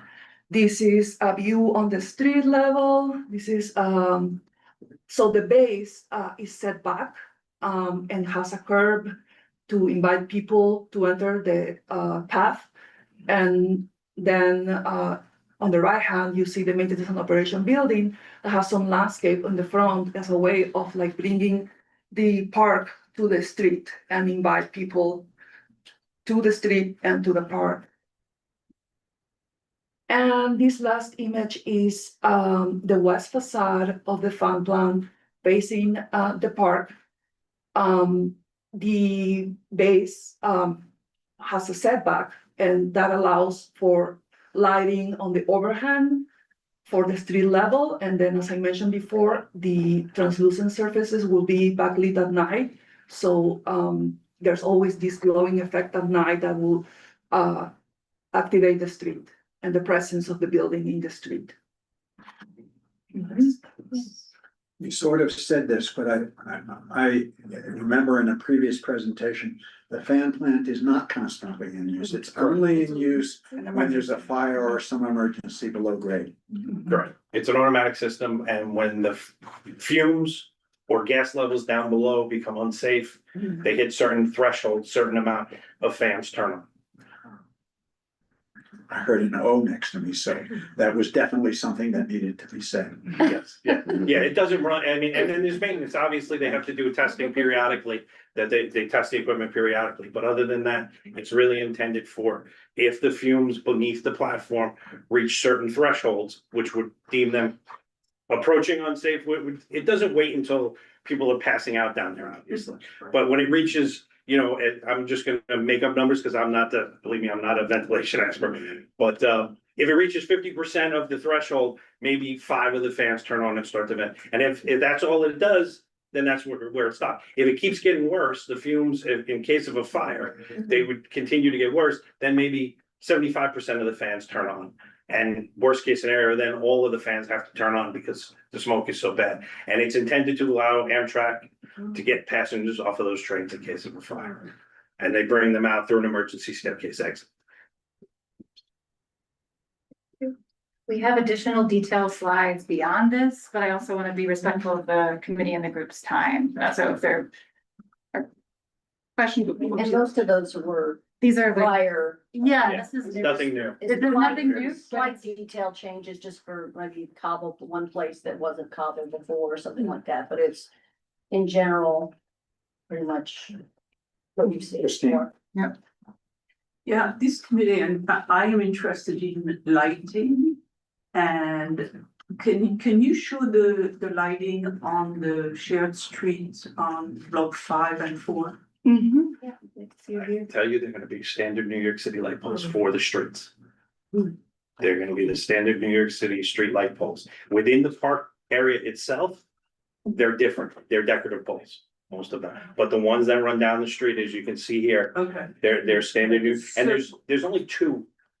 No, they are, well, and that's the problem. So this is an issue for me. Is that, you know, you have standard street light. And the assumption is always made that the light for the pedestrian come from the stores. There are no stores there. Right. Okay, so I think we need to go back to DOT and say, no good, we need the same, you know, pedestrian lighting that we have in the rest of because they have those lights and they are an option. Well, I mean, one thing is you know, the guidelines require retail or stores along those fronts or entrances to the buildings. So except for where the ramp is, and again, that could be incorporated into building down the road, but the other ones, like if you can't see them now because they're behind those buildings that were. No, I can see them on block 4. There are none. What? They are none, and whatever they have is an entrance and you go upstairs. So what I'm saying is that generally, you know, and even if it's not the reason, having something which is for streets where we should have something for pedestrians is not a good idea. So my recommendation is that I think we should go back to DOT, and I'll be happy to go back to DOT and say, you have to give us the same decorative, pedestrian lamps that are in the rest of the park, right? That was one of the issues. They would not give us those. It was pushed. It was a push and a discussion with DOT And they streetlight. really didn't think it lit enough of the actual street. And so we had like What do you three mean choices. enough? We need to put more. So I think first Christine might be saying in addition. Yeah. Lights, we need more lighting for pedestrians. No, I don't think. Are you saying to replace? Yes, Okay. yeah, because the whole park has, the pedestrian lighting. So you just have to put the number necessary. I mean, not just two, right? You have to. Understand what you're saying, DOT. For any other We have term, to I can talk to say, DOT they flat out that day. refused because the What was streetlights on the shared streets are maintained by New York City DOT. Yeah, but what's the? And with the lighting But level has to That's be. their maintenance. With the That's how they. lighting level We has to could be make different. we could make a stand that the bid is going to maintain that. My Right. understanding, so there were members of the design team who were supportive of what Christine was saying in the past and advocated for it strongly. Another rationale that we heard at the time from DOT street lighting representatives was concern around the angle of light and the way in which it would interact with the level of drivers. And so what we were told was that there's a thing called shielding in light, which you may be familiar with, right? Was that the standard Riverside Park pole, this guy, that is found throughout the rest of the park spaces, does not offer the ability to narrow the angle of light. And therefore it was preferred by DOT from a safety and from a lighting standpoint that the light come from above. Yeah, for safety for cars. Yes. Right. Yes. But Not this for is not, people. the purpose of the shared street is that it's for pedestrians and primarily. And if people are going at 5 miles per hour, who cares whether the thing is angled or not, right?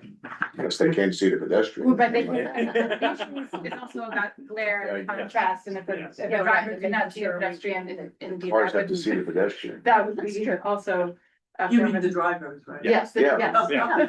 yes. Could you? Now it's the cars because they're Well, they are self-driving. So I don't know how to resolve this discussion. I'm hearing Christine saying, and I sort of think Christine is right, that the street needs lighting for pedestrians. I'm hearing you reporting, it's not your position. I'm hearing you reporting that DOT is basically saying, go to heck, Right. we want it our way. Well, we'll write, I mean, when we go to transportation, we write a letter and say, we don't like it. We're presenting shared streets at the transportation committee Right. next week. And I just think that as a design, it should be all the same type of. Could you incorporate lighting like we're familiar with from the High Line, where you're lighting the landscaping itself? Kind of low level that would make the park beautiful at night Yeah, and also safer for pedestrians. talk to our designers over there. That's a great idea. I thought we had some of that. I know we had some of that on block 4, the uplighting, but I don't know if we talked about that, but. There's not additional uplighting proposed within these portions of the project. I think as I am sharing, but am not an expert in the light levels, the foot candles, basically, the level of lighting that's required for a shared street by DOT is quite high. Meaning even incidental lighting at the lowest level would Would not get washed out. suffice. Yeah. Yeah, It's it gonna wouldn't get be washed out. effective. It's an average of 1 foot candle over the course of the shared Which is street, quite which is quite.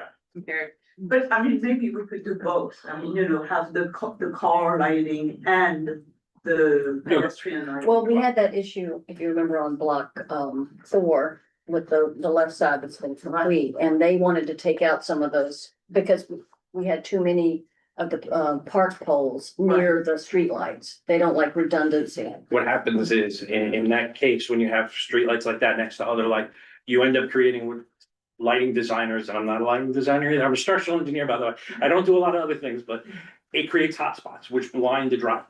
If they go from a light spot, a really bright spot to a dark spot, you get that night vision effect and you lose vision and it becomes dangerous. So they're very adamant.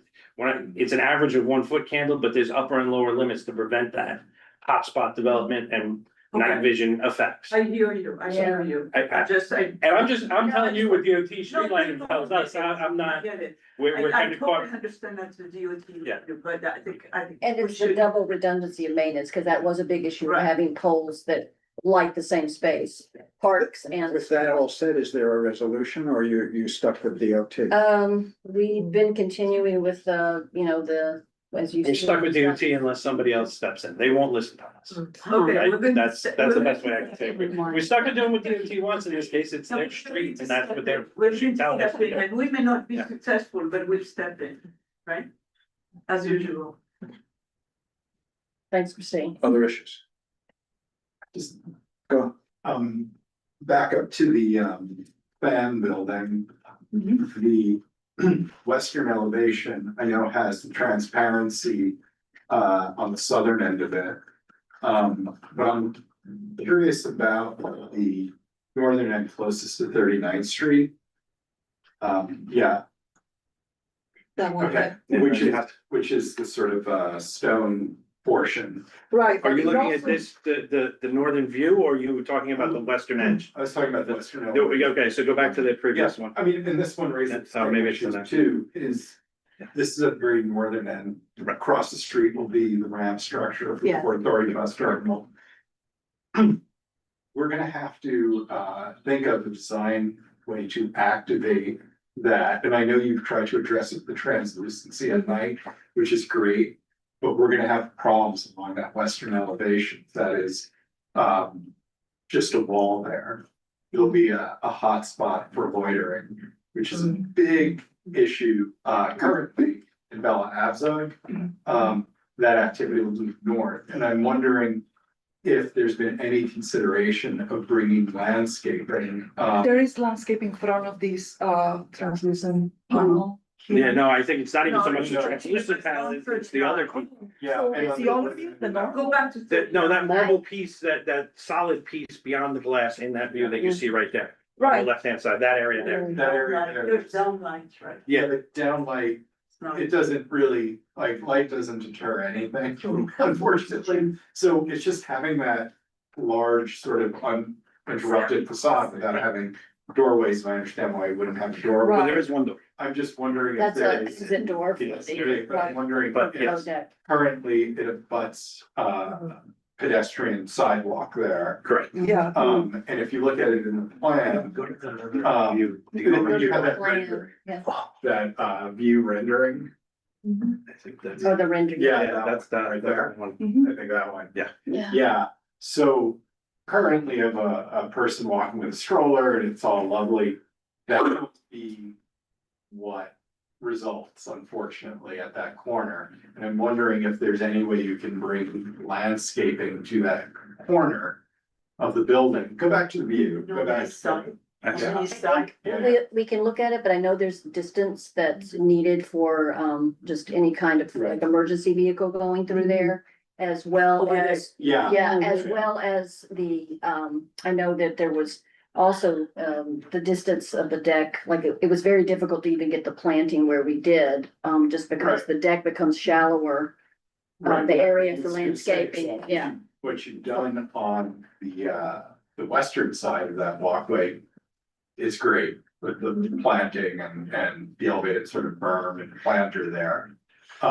Without having that on. Right, well, one that Yeah, it's not- as in, it just happened at the bid or someone will come in with, like planters, things like they have ways that they do try to What I guess my ask is that. try to, You try to incorporate that Yeah. into your design. yeah. We We can take a look try, at it. Yeah, Because that would be really helpful there. yeah, Your ask is to move the planting on. No, the no, no, no. west No, side no. over just and add put some, plantings. And something on the east. add something on that side. To have a treatment similar Yep. on that side. We can look at doing something to break up that solid wall to Yeah. make it less of a place for people to lean against the wall and just kind of stick around and hang out. One of the issues I heard though was that needed to be an open space for vehicle entrance, so you might have to shift everything.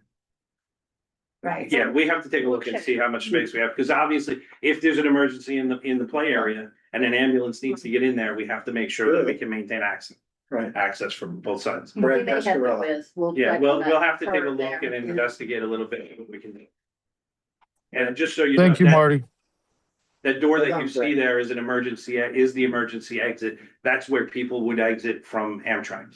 They come out that door. It doesn't go into the And I building. see that to the south of the door, you do have that planter. Right, to the So I was south, yes. wondering if you're able to do something like that to the north of the door. That's just. Rather think that- than at the end of the day, the bid having just a couple of. planters. Right. Yeah. We can look into a symmetrical condition. So on the right-hand side of this rendering, there's shown like this is an 18-inch high, like short concrete wall that has planting behind it. Again, we Right. need to maintain 12 feet clear in the middle of this to ensure that there's access. But we'll look into it. Yeah. Thank you. Brett Pastorella. Thank you, Marty. Regarding the vent, just because I think Marty was trying to make this clear earlier, as we're also the environmental board. I know it's an emergency. It flips on when there's an issue, like you said, over 50%. Is that something that happens on a daily basis? Do we have any data related to how this condition occurs? We don't, we obviously, because there is no platform there yet, we don't know the frequency. I can't tell you it's gonna happen, it's not a normal course of operation. The trains will not conduct enough fumes to cause it to trip. If they're down there welding new rail, that might be enough. If they're doing work down there, significant amount of work underneath the tracks, that might be enough, but we don't know because there's just no data, because there's no platform. Almost all the trains are electric. I said almost because I know it's occasional diesel. There's a dual mode, or at that point, there's a transition from electric to diesel, somewhere in this tunnel shape section. You drop the third rail, actually it goes from third rail to catenary, so most of them are, you're right, most of them are like, the work trains are the ones that are an issue. Work trains are all diesel. They're diesel. They're diesel. Amtrak's work trains are diesel, as are their vehicles that they bring down there on that ramp on 38th Street. So we don't know exactly how often. I can't tell you. Until it's in service, nobody really knows. We've done a lot of studies, but Well, nothing. I'm sure in the studies, they anticipated a certain amount of downtime, a certain amount of size of fan that needs to be there. I am sure they came up with a calculation. If you could find out, that would be interesting. And then my second point is, what are the filters on there that will, when it does kick on, what type of environmental steps are you making to stop the pollution as much as possible? I gotta ask my ventilation people. I don't know honestly, I don't know the answer to that. What I can say is, because it's an emergency condition, I don't know that there's very strict requirements. I don't, but I know we have noise attenuators inside the fan plant to reduce the noise. I don't know offhand if there are filters that collect solid particles in the smoke or something like that. I would have to ask. My last recollection of this discussion, thank you for bringing it up, Brad, was that there weren't any. Okay, it's possible. I know, again, because it's an emergency scenario, what does happen is the smoke is released. Anything that comes through that fan plant is released at a higher point where it does not impact surrounding buildings or the general public. It's usually hot air, which rises. So anything that comes in and goes through is going to come out in those higher elevations above everything and continue to travel on. Second and third. Yeah. No, third and fourth, actually. Yeah, third and fourth. Where the louvers are this portion. Yeah. Aaron, you're up. Thank you. That answered part of my first question. My second question, you mentioned that there's Wi-Fi throughout the park. Are there any opportunities for charging as well? I don't think so, right? That hasn't been discussed. I don't think so. And likely the majority of the lighting throughout the park is the Riverside standard pole, which showed it earlier. It was one that Christine was advocating for use. And I don't believe that one offers that. And that's the primary way that electricity is being serviced throughout the park. It's for lighting purposes.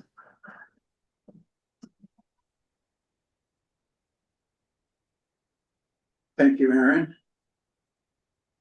Ladies and gentlemen, where do we go from here? What do you need from us? Well, again, the PDC looks to you all for a letter of support and, before they, as part of our submission to, them on July 24th. And I know last time it was unanimous, so I'm hoping to get that again. But that was, That letter would be much easier for me to write if I had, and I didn't see it in your slides, if I had a summary table of all the things that are new. Because we've already written a letter of support for what everybody in the room then, and I think now, thinks is, hey, that's a really sexy park, thank you. Duh, right?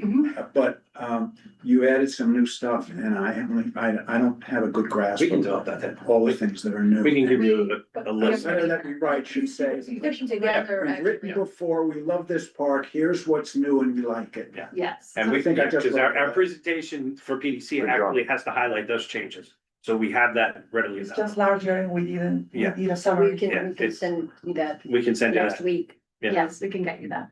We have that. So friends, you heard me, I just wrote the letter. You heard the outline anyway. Go ahead, Christine. Could we make a comment about the lights in Yeah. the letter? That it would be nice that, right? But you want that to go Yes, to DOT. especially with the- Yes, to be a way to solve the problem. There are a number of comments. We appreciate that it's a 5-story building instead of a 6-story building. The street, the lighting for the streets needs to be dealt with. I don't know how to word that right now, and it might be, Improve, but I'll give you some language. it might be that it should be a joint letter Yes. with your committee, transportation committee. The fan powers, the fan power plant, lower part of it, facade needs to be broken up. There should be some filtration in the case, even in the case of an emergency. Did I miss? I mean, I think the different points, we love it, and the concerns I just expressed are what the letter should say. Yeah. Anything else? Did I miss something that is a hot spot? Because I have my notes and I won't remember a damn thing when I go home. All in favor? Oh, yeah. Well, we Anybody? can't vote, right? Consensus. It's consensus. Okay, consensus.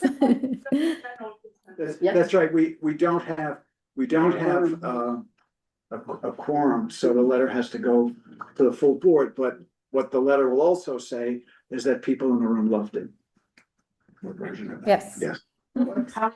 Shorter form? True. Did I miss the timeline on this, Chair?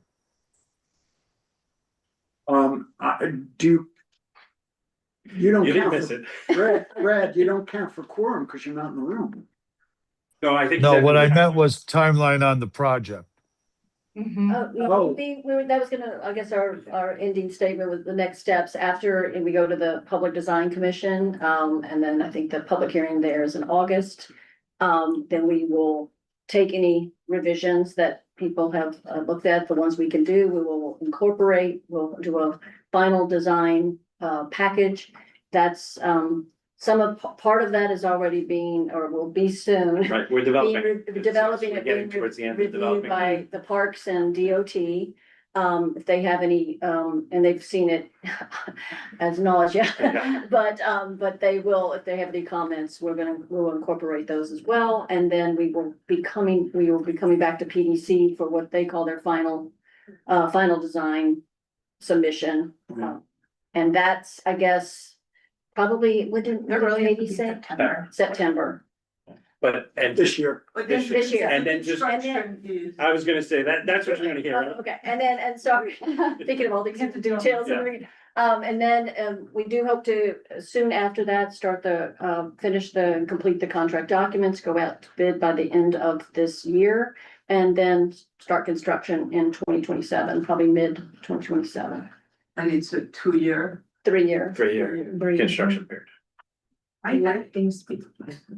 So you break ground next year. Yes. It's in the air. Yeah. Yeah, so we don't actually break No, ground. we build the bridge. Yeah, they've already broken ground because they're taking down some of those buildings Yeah. around the area, so we've technically already broken The ground. first phase will be the bridge structure over the Amtrak tracks and the That emergency platform. fan. And the fan plant have to go simultaneously, because once that platform is closed up, we have to be able to vent. the tracks. Right, yeah. That makes sense. So, and then the park goes on top of everything. Yeah. You start construction on 27 and with the grace of whoever's up there, finish That's the way we like to put it. 2030.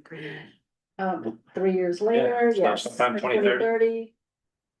Then there's always closeout that Yeah. you guys don't have to worry about, but. Marty, JD Nolan's watching over us. That's who's watching over us. Thank God for JD. Thank God for JD. Maybe I said that wrong. Well, thank you. Thank you. Thanks so much. Thank you.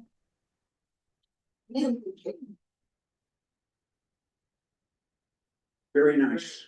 It's a lovely design. Thank you.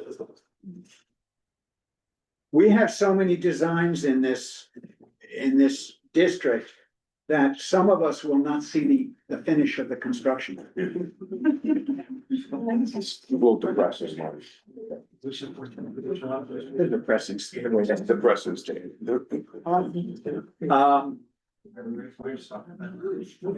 Thank you very much. The next item.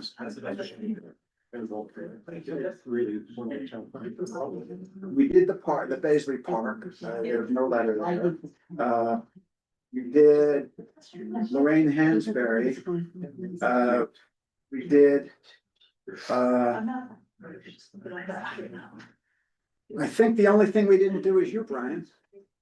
And Katie also has, but Oh, you have something that Literally. Oh, let's do you first, Kate. Yeah. You're first. Make it quick. Are you literally? Thank you.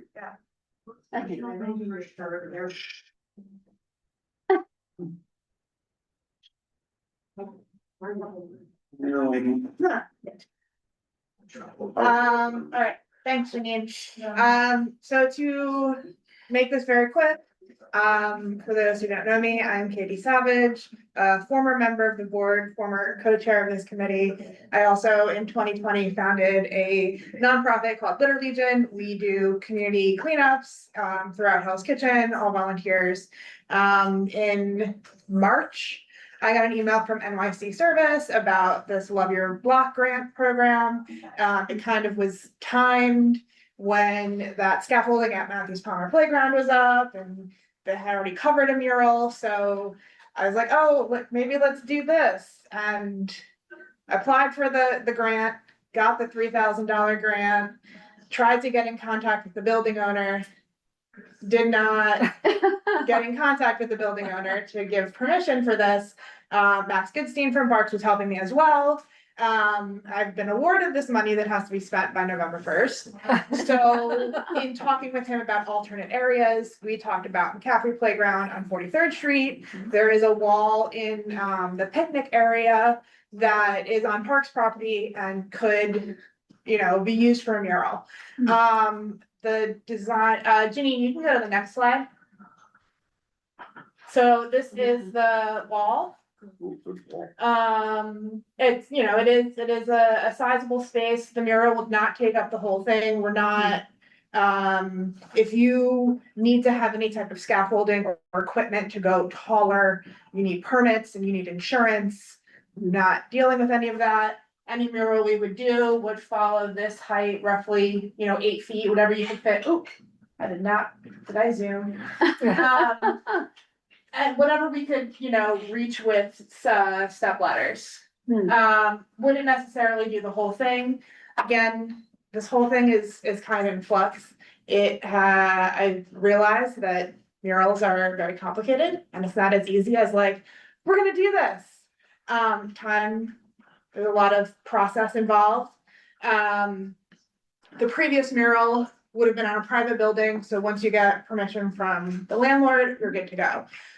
This is Parks property, so there is a bigger process involved, which also includes going to the community board, which again, because of the schedule and everything, there's no meeting in August, so that's why this was very rushed and very last minute.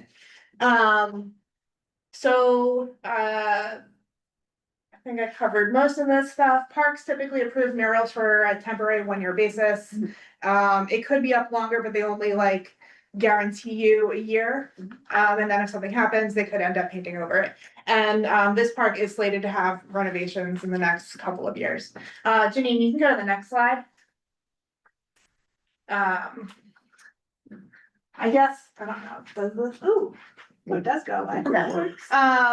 So this is the design. I thought of it as an interactive wall that would give, you know, in the picnic area with the kids an opportunity to better understand how to do their waste sorting. We would have a QR code that would go to like an answer key. So you know, okay, where does the apple board go? It goes in the compost. Where does the plastic bottle go? It goes in the metal glass plastic. So with this, obviously you want to reach out to the local stakeholders. I reached out to Ryan Weber, who's very involved in the park, as well as Ryan Marcano and Natalie. No, her I'm last name. blanking on her last name. Yeah, She's the, from 43rd Street Block Association. Unfortunately, the design was not as well received as I had in my head. So it's potentially, there will be some changes, reconceptions to make it less trash focused and potentially more environment focused and community focused. There's also the possibility that I try to find another way to spend this $3,000 that we reported. But essentially, I still wanted to do this as part of the process to figure out which way we go. You know, do we end up coming up with an altered concept that has more input from other community stakeholders, and is there time to make that happen and get the park's approval? If not, then this goes away. Is there a time constraint? Yes, the grant money needs to be spent by November 1st. Ideally, I would like to start painting after Labor Day. But I don't know what the park's timeline is with approval. I sent them the proposal with everything. I have chatted with them. It sounds like it's moving through the process. They confirmed I wouldn't need to have any type of liability insurance. We just, all volunteers who would be painting would have to sign a general parks waiver. And that's kind of it from their end. They do have some constraints with the murals. They can't include logos. They cannot include depictions of real life people. So this obviously is none of it. As it is a community-based mural done by a volunteer group. It's not paid or commissioned by an artist. So I created this on Canva. So again, there may be changes. It may be scrapped. But I still wanted to present that the concept is to have something that speaks to maintaining our spaces, keeping things clean, being a good community steward. So, Sally. Okay. I think this is great. First, I want to say careful what you wish for. So congratulations. But no, I like the concept. First, are you considering using those paints that take the carbon monoxide out of the air? Okay. $3,000 is not going to get us paint from Europe. Okay, so but the other thing, because I mean, working with what you have, I mean, you have an opportunity here to make the project work within the confines and make it meaningful. I mean, I like the concept of what you're trying to do. And I think if something can be created along these lines, although if I was doing it, I would line up the landfill items with the right items so that people didn't have to figure it out, but you know. That's the game. That's the whole point. That's the whole point. I know, but there has to be some sort of a law. There's a QR code that you get the answer. Okay, so whatever, but I see it as a project, you know, even if this could be set up with, you know, with color codes where the kids are painting within the color codes, you know, like. Oh, yeah, I mean, the process for actually doing the mural is I would do, you know, 1 foot by 1 foot blocks and block it out like in a grid. So everything is outlined and Right, right, kids would be right. able to help. I think it's cool, and it's only gonna be up there for a while, so Yeah. it's a great, it's a great thing, just work with what you have, yeah, I mean, careful what you wish for. I mean, how about doing a competition for art students? I know there's not a lot of Yeah. time or. So I mean, that is a great idea. But I think that again, just kind of comes into a difficulty with the Little Legion specific problem is NYC Service and Citizens Committee NYC literally transferred $3,000 into our bank account, and we are accountable for spending it. And I think timeline wise, and with the other building falling through, where I'd already spoken with the Block Association there, it's kind of thrown a wrench into a lot of things, and it's made it a bit difficult. So for this specific grant, that may not work, but the wall still exists. There's still time before the park is renovated. That can be a completely separate project. It is a mural that maybe I'm involved in, maybe the community is involved in, but it wouldn't be part of this grant timeline just because of the time constraints and the submission and all that. Did you just say that that project might overpaint this? No, this may not actually happen. Can I just jump in real quickly? Yeah. Because I know people are getting really excited about this. Unfortunately, because this is being driven by a deadline, it has not had any community feedback or input. However, Katie was nice enough to share it with me, and you'll hear about my involvement with McCaffrey after, and I'm not speaking on behalf of McCaffrey, but she also shared it with West 43rd Street Block Association, and a resident who's also a member of the Block Association. Three of us wrote back to her different times yesterday. I don't even know if we looked at each other's letter, but we all came to the same conclusion, which was, please not a trash mural in the park, which we've been doing so much work to clean up. I love murals. I love large scale public murals. And I really respect and appreciate not what just Katie's doing with this project, but what she's done within this community since forming Litter Legion. I think the message of stewardship is amazing. And however, that blank wall deserves more attention, and trying to hit a deadline of November and trying to hit the end of the summer without any community involvement, without David's suggestion to reach out to community artists. It's a good one. I mentioned to Katie that on her former block, the individual who created the first public arts mural in New York some 50+ years ago in Soho still lives in the neighborhood and is still an active muralist and painter. And I'm sure he might be interested in engaging and doing something that would involve the community or something. So what I would say, Katie, is please reconsider this. I think it's really well intentioned and well meaning, and I think this, which you created on what did you say, Canva? Yeah. Exactly. It's like it essentially, feels like clip art, which is what it is from. Yeah. So knowing that the plan was to have kids help and I know getting within the limitations of what kids can realistically paint. And that's a nice thought, but I think that we can do that. I mean, there are programs that engage kids. Believe me, I've been trying to get mural painted on 36th Street for 5 years. There's an organization called Public Color, which does incredible color blocking murals with children in high schools around the city. They might love this wall to be involved in.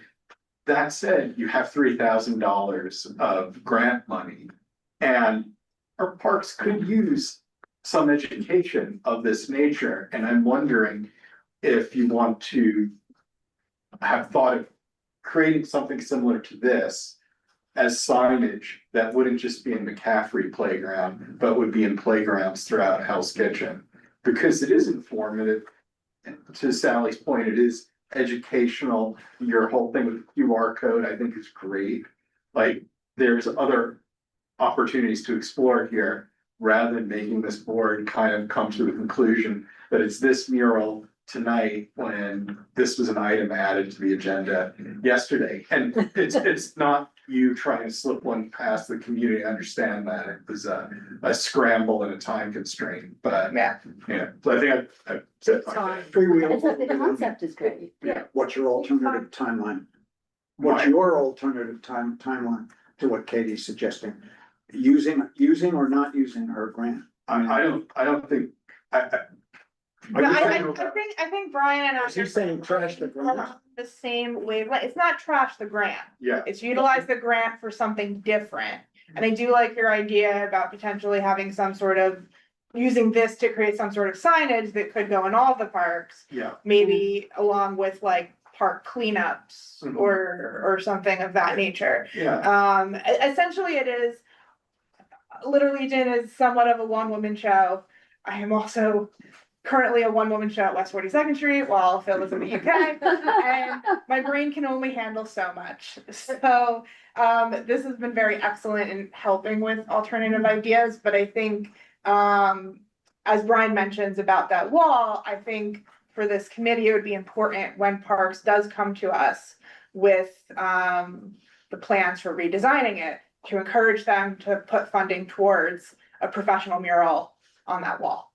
So, but the grant that you have Yes. is not specific to a mural? It can- So that's what it was approved for, but I have been in communication with NYC Service, who administers the grant, as far as, you know, what can be done if we hit roadblocks, and they are willing to work with me on alternatives to spend down the money if this is not something that can move forward. So there are alternatives. Again, this just kind of happened in a scramble because I initially thought this meeting was next week. That's the downside of not being on the board anymore, is not paying attention to the calendar. So time really got away from me in being able to sort through this. So Katie, I have a question as well. This is Erin. You said you have to spend the money by November, correct? But does the mural have to be completed by then? Or does that give you some more time to like do the planning and purchase the supplies, and then it could be completed at a later date and give yourself a little more time? No, I mean, it's not just the money spent, it's also the completion, like the completion of the project. It has to be done. Okay. And that's for like all, like they're reporting, because obviously NYC Service and Citizens Committee want to say, hey, these are what our awardees did, and not have something that's like not done. Plus then we run into the winter, so it gets complicated. But I appreciate the feedback.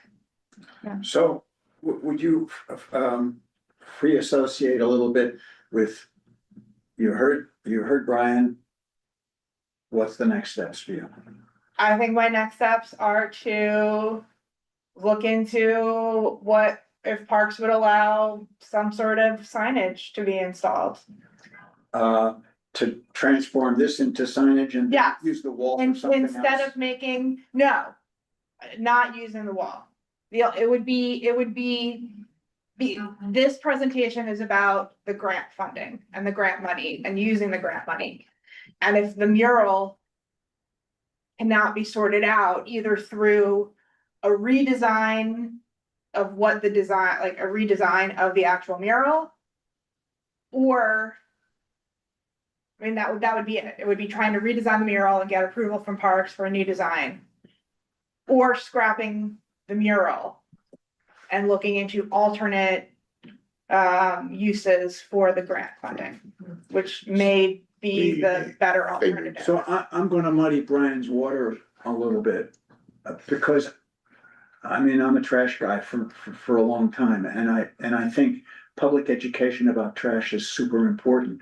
I don't have the same objection that you do to putting And I'm sure I'm not the only one that would say Okay, that. I just want to say that I'm not speaking for 43rd Street in the park. However, this is a community process and this is a community mural. So it shouldn't be the lack of quorum here around the table deciding that this should advance. I mean, as Katie said, she had to get something here tonight. I'm only here by coincidence this evening, right? And I just caution the board for pursuing this and pushing this forward, and I think Katie understands the reasons why. So I know a lot of you here might think 8 by 15-foot mural about trash is just what McCaffrey Playground needs. I think that those who use it and live on that street will feel very differently about that. And I could be wrong. They should be given the opportunity to have that discussion. Where does that leave you? I'm fine with that. Is there time Where for does that leave, discussion? where does that leave us? Chair, I've had my hand up, Chair. Yeah, I got you, Brad. Let her finish the sentence and then you go. No, we can hear from Brad. Oh, Brad, you go first. See, she really likes you. Well, Chair, I was kind of go on the lines of what you were thinking. We on this board for, especially Marty, you and I have been on here a long time. We ask for speed in things and we want community development. We have a blank wall there. I think it's simply down to aesthetics. And if Katie can get around, I sent some video, just a few that I just sent to Janine that she could pull up now that I just did. And take it into what Brian said, maybe just one portion has, this is sponsored by, and it talks about how we handle trash and recycling. And then we have some artwork that's a bit more fitting to everybody. I don't want to slow down this process. There's no way that the parks, signage in parks is a whole other ball of wax to have a sign talking about recycling in a park. You know this, Marty. It's a whole other thing. She's got a specific money for a mural. And I think we should try to make this happen. And I think it just comes down to some design aesthetics. And if she gets block association approval along with our input, I think we should be trying to push this along. That's my opinion. Janine, can you pull up the ones I sent you?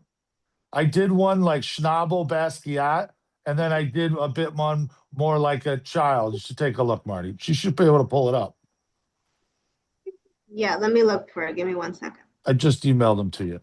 So, I mean, we could shrink down to Brian's point, because this is sponsored by a non-for-profit, what would you call it, Katie? Trash-oriented, recycled non-for-profit, and a portion of it could be that, and the rest could be art. It's not that it would be like a sponsored by and we hire artists to do the work. The grant is given to efforts like community-led volunteers to do the work. So I just did that one, and then you can see the next one, which is a bit more Hell's Kitchen. It's a bit more Basquiat, a bit more,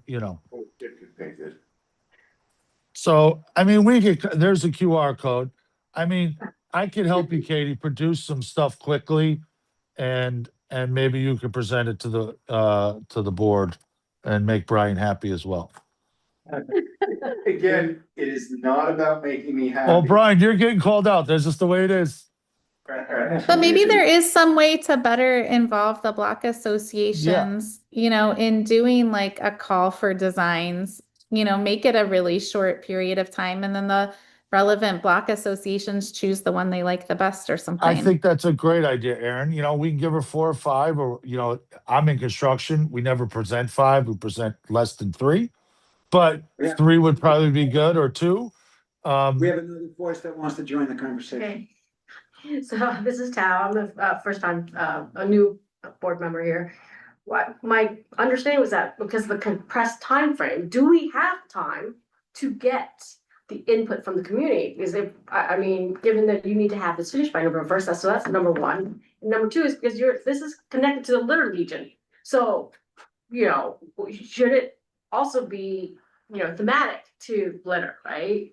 And the third thing is, okay, so these are all great designs, you know, but if it's a volunteer group of painters, we're not talking about commissioned artists. So it can't be something very, my understanding, it can't be something very, very sophisticated, right? Because you are dealing with people who might not be artists trying to paint this. So these, I mean. Yeah, so there are a number of factors, and I think in general, this has been a very good learning process for me.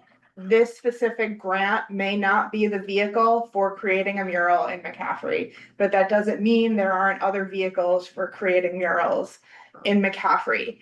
And those murals would be in consultation with the community as to what they want. And that's a much longer timeline that doesn't fit within this specific vision and timeline, which again, you know, was awarded back in May, but due to issues with the initial plan, it had to make some quick changes that cut out a lot of that time for community input. And I, as a member of the community and as someone who's been on this board talking about things that are done without community input, I'm not going to force something onto the community that they were not involved in and that they do not like. So in other words, there's not enough time for community input from like. I think it would be hard. I think it would be coming down to, you know, coming up with new designs and how would those designs be done? Would we be able to find students that would give designs for free? But I personally don't feel like artists should do work for free. They should be paid, but that's not part of this funding. So it's just thinking there are probably graffiti artists in the city who would pay you to paint as well. Oh, yeah, but well, the park would not let them to do that. Why not? It's Parks is its own process. You have to go through their. One morning it's there. You know, I'm sure there are, you know, there. And then Parks will Like how come, they work. but if it's not permanent, paint it over. they'll paint it over, yeah. Okay, let's have a conversation Yeah. about that afterwards. 'Cause Yeah. we have people we could tap into. Okay. Cause I think it's a great idea. Look, I think doing public art on large scale is a great idea. And I think this would be a great environment to do it, not just this park, but other parks in our neighborhood. However, there's a right way and wrong way to do it. And we're rushing this for the sake of spending grant money. And this isn't really the right way to do it. And I think you'll also find that that $3,000 doesn't go very far on 8 by 15 feet. That's true. And that's, and doing what you're trying to do is very ambitious, as everything is that you do, but I just think there's a lot of things that need to be kind of plotted out, and it's unfair to force you to do it in this timeline. Yeah. And I really appreciate your respect, community process and stuff. Okay. Yay. Yay, thank you. Brian's turn. No, I have a less happy topic to talk about first. And that's Ballsley Park. Did we talk about that before? No. We This have, is the Pops Park on 57th and 9th. yes. And I have a letter from a woman who was incensed about that park correctly. There is a fair amount of pot smoking and smoking in general, people using drugs. There is a flock of pigeons that are littering the place. There's unsanitary conditions. And so we've had a complaint about that.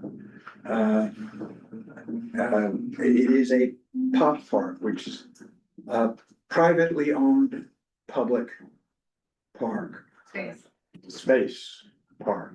I guess they don't use the word park. Yeah, privately owned public space.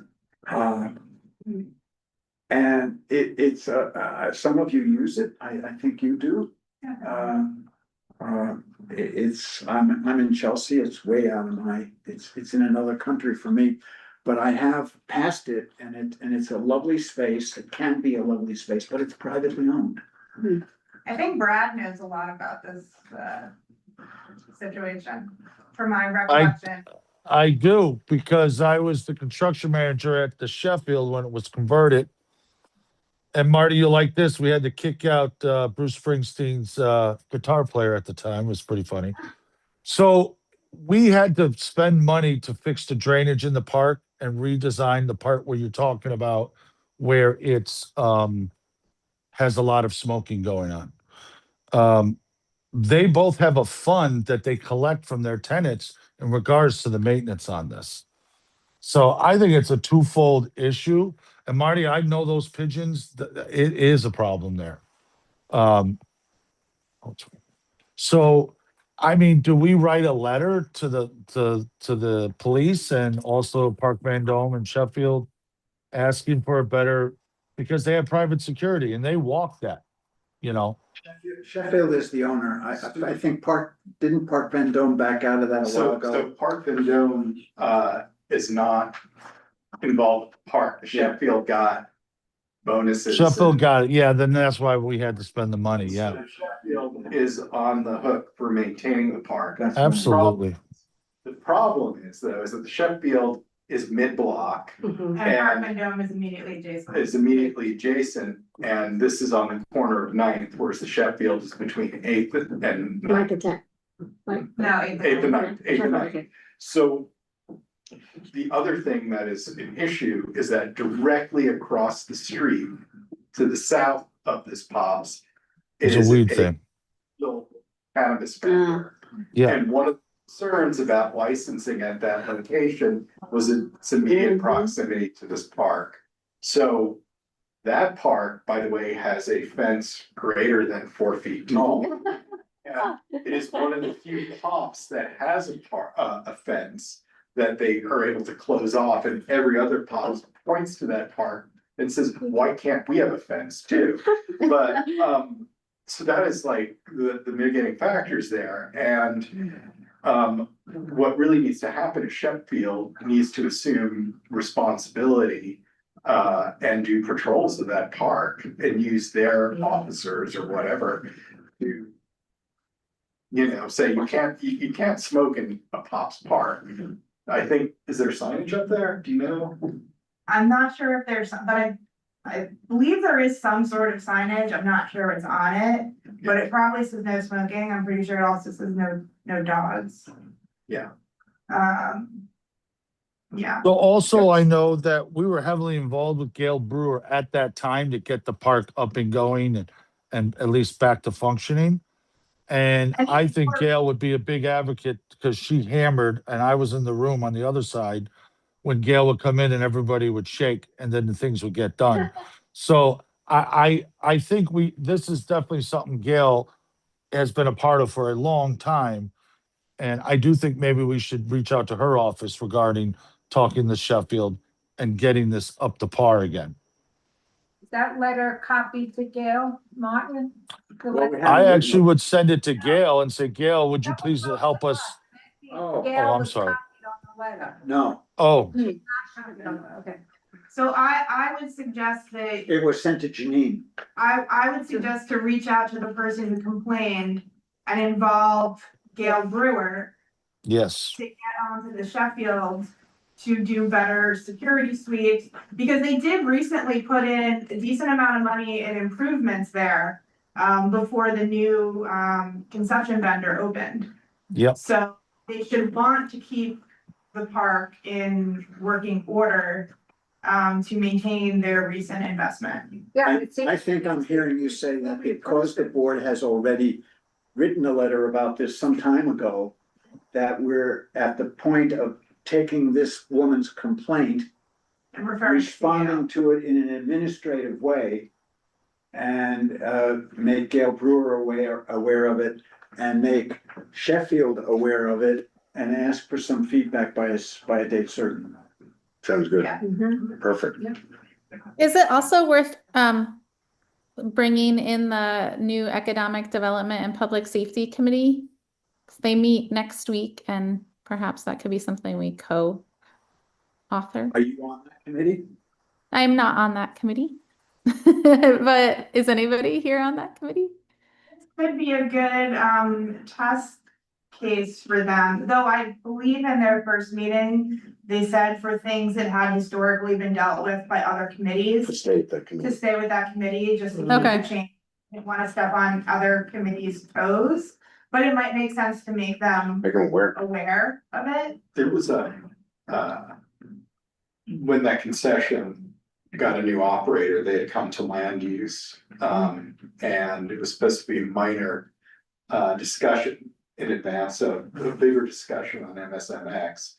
And I remember we spent well over an hour on that concession and how the park had been delinquent in its maintenance. And so I know the board wrote a letter, it was last summer. There have been numerous, and because I know we've discussed it on WPE as well, even prior to the concession. Just because of who's responsible and. A long time we spent on it. Yeah, and unfortunately, the pigeons, there's someone that just feeds them. And apparently, pigeons, it takes 2 weeks, you have to stop feeding them for 2 weeks before they, I guess, recognize it.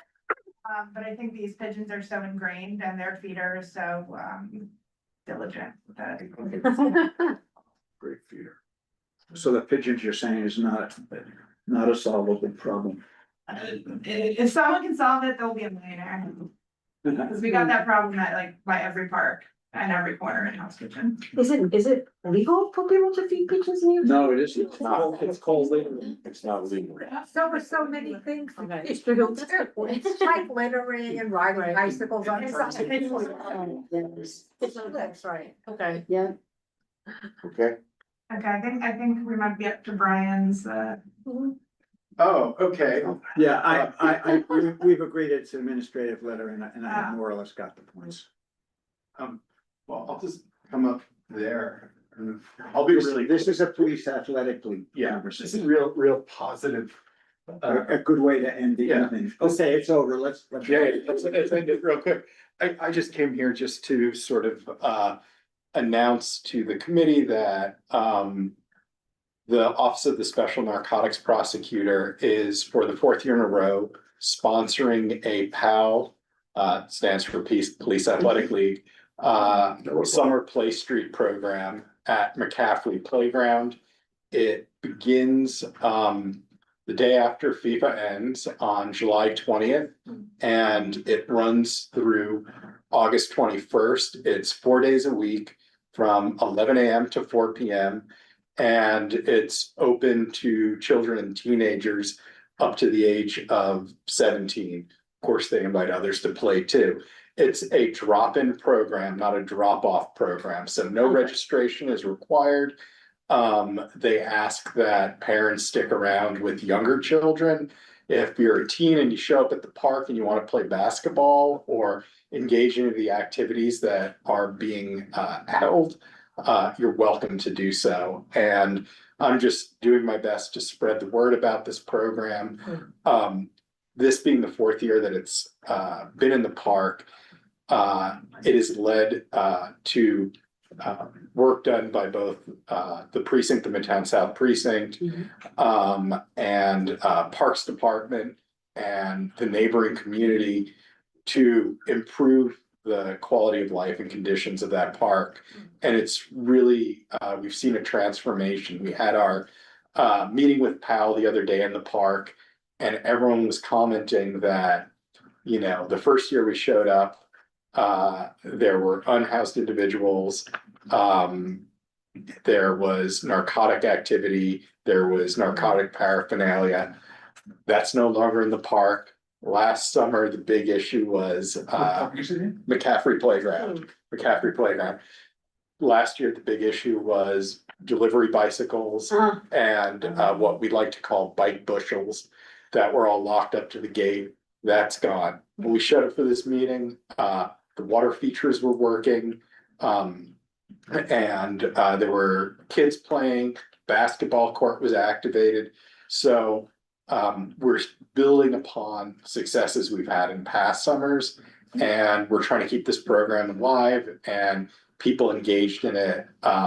This playground, as all of our community parks, are real anchors for our community. And so, you know, I think this is a really important committee, and it's continued advocacy for these shared public spaces. And anyway, so anything you can do to spread the word. I've sent the flyers to Janine and Nellie, as well as all of our elected officials. And Signs. Hey, Katie, you can make a mural We get the for flyer it. and need something that I could, I sent it to Janine and Nellie, and will they send it to us? No, I do have I have an idea that maybe could work for Cal also. Yeah. If you have kids that maybe don't want to play, maybe want to color. That would make a very good coloring sheet. this reminds me of Huck Finn. Do you have any white fences he painted? No, yeah. But that's the same color. But Janine, could you send us that? Yeah. Yeah, I can send it.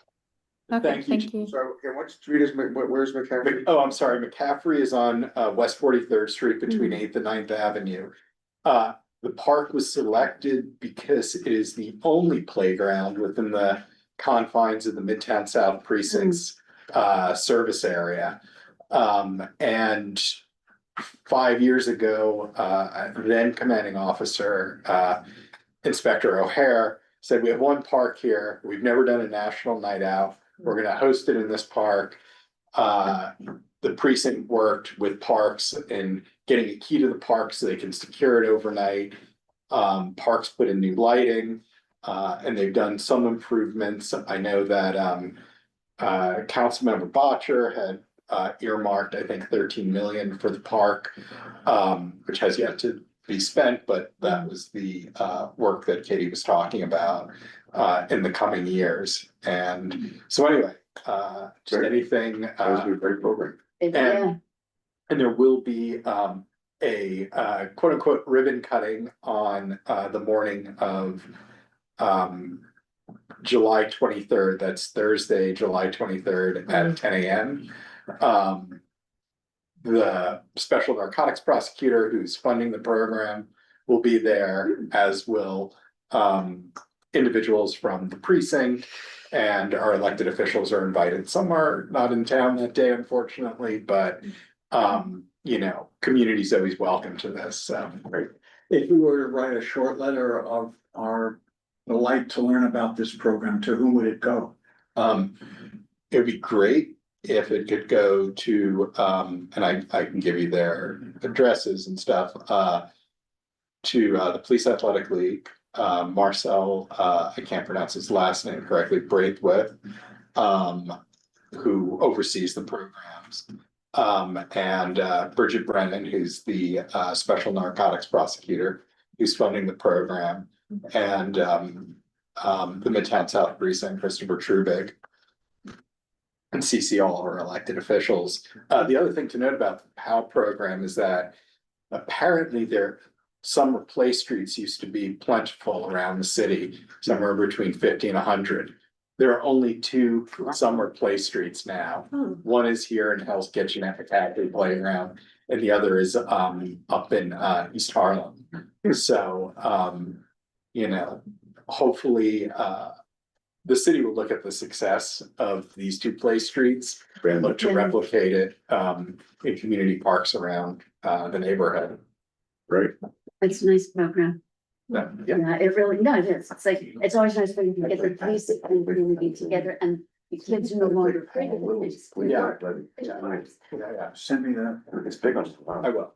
And I'll write a letter that says that we are aware that it's a drop-in, not drop-off program, that it's one of two in the city, that it's That one a lot. park, that it's an anchor for the community, and we very much appreciate it being there, some shit like that. And hope we can continue this in future years. So, Yeah, I'll write and send it. okay, terrific. Thank you so much. Thank you. Does everybody agree Thank that you. we send Yes. the letter like this? Absolutely. And it will be going out, doesn't need to go. But we still like Doesn't it. matter. We like it. You're gonna vote on it at the board meeting in July. You mean this month, in like 2 weeks, July 22nd. Yes. 2 weeks. Yep. Yes. That's 2 weeks. Should have got. Nine, 2 weeks, this, what, today's 9, right? So less than. Yeah. Today's 9. Yeah. If you need to hold off until September on this letter. It's a nice thing. But, Yeah. It's Brad's thing on. Weeks from yesterday. but I'll, Brad's thing. Today. Thanks for. thank you. Thank you, everyone. So that was old business, new business, and non-agenda business. Did you two have anything to say? You've been sitting here so far. No, you just want to observe and see what you guys were discussing, so local. Yeah. I thought it was- Welcome, it's nice to have you here. Yeah, likewise, thank you for having me. Old business, new business, motion to adjourn. Oh. Second. No We way. can't motion. No motion. We don't have 10. Leave it. Quorum. We don't take it away. We're just gonna go to hell. Thank you.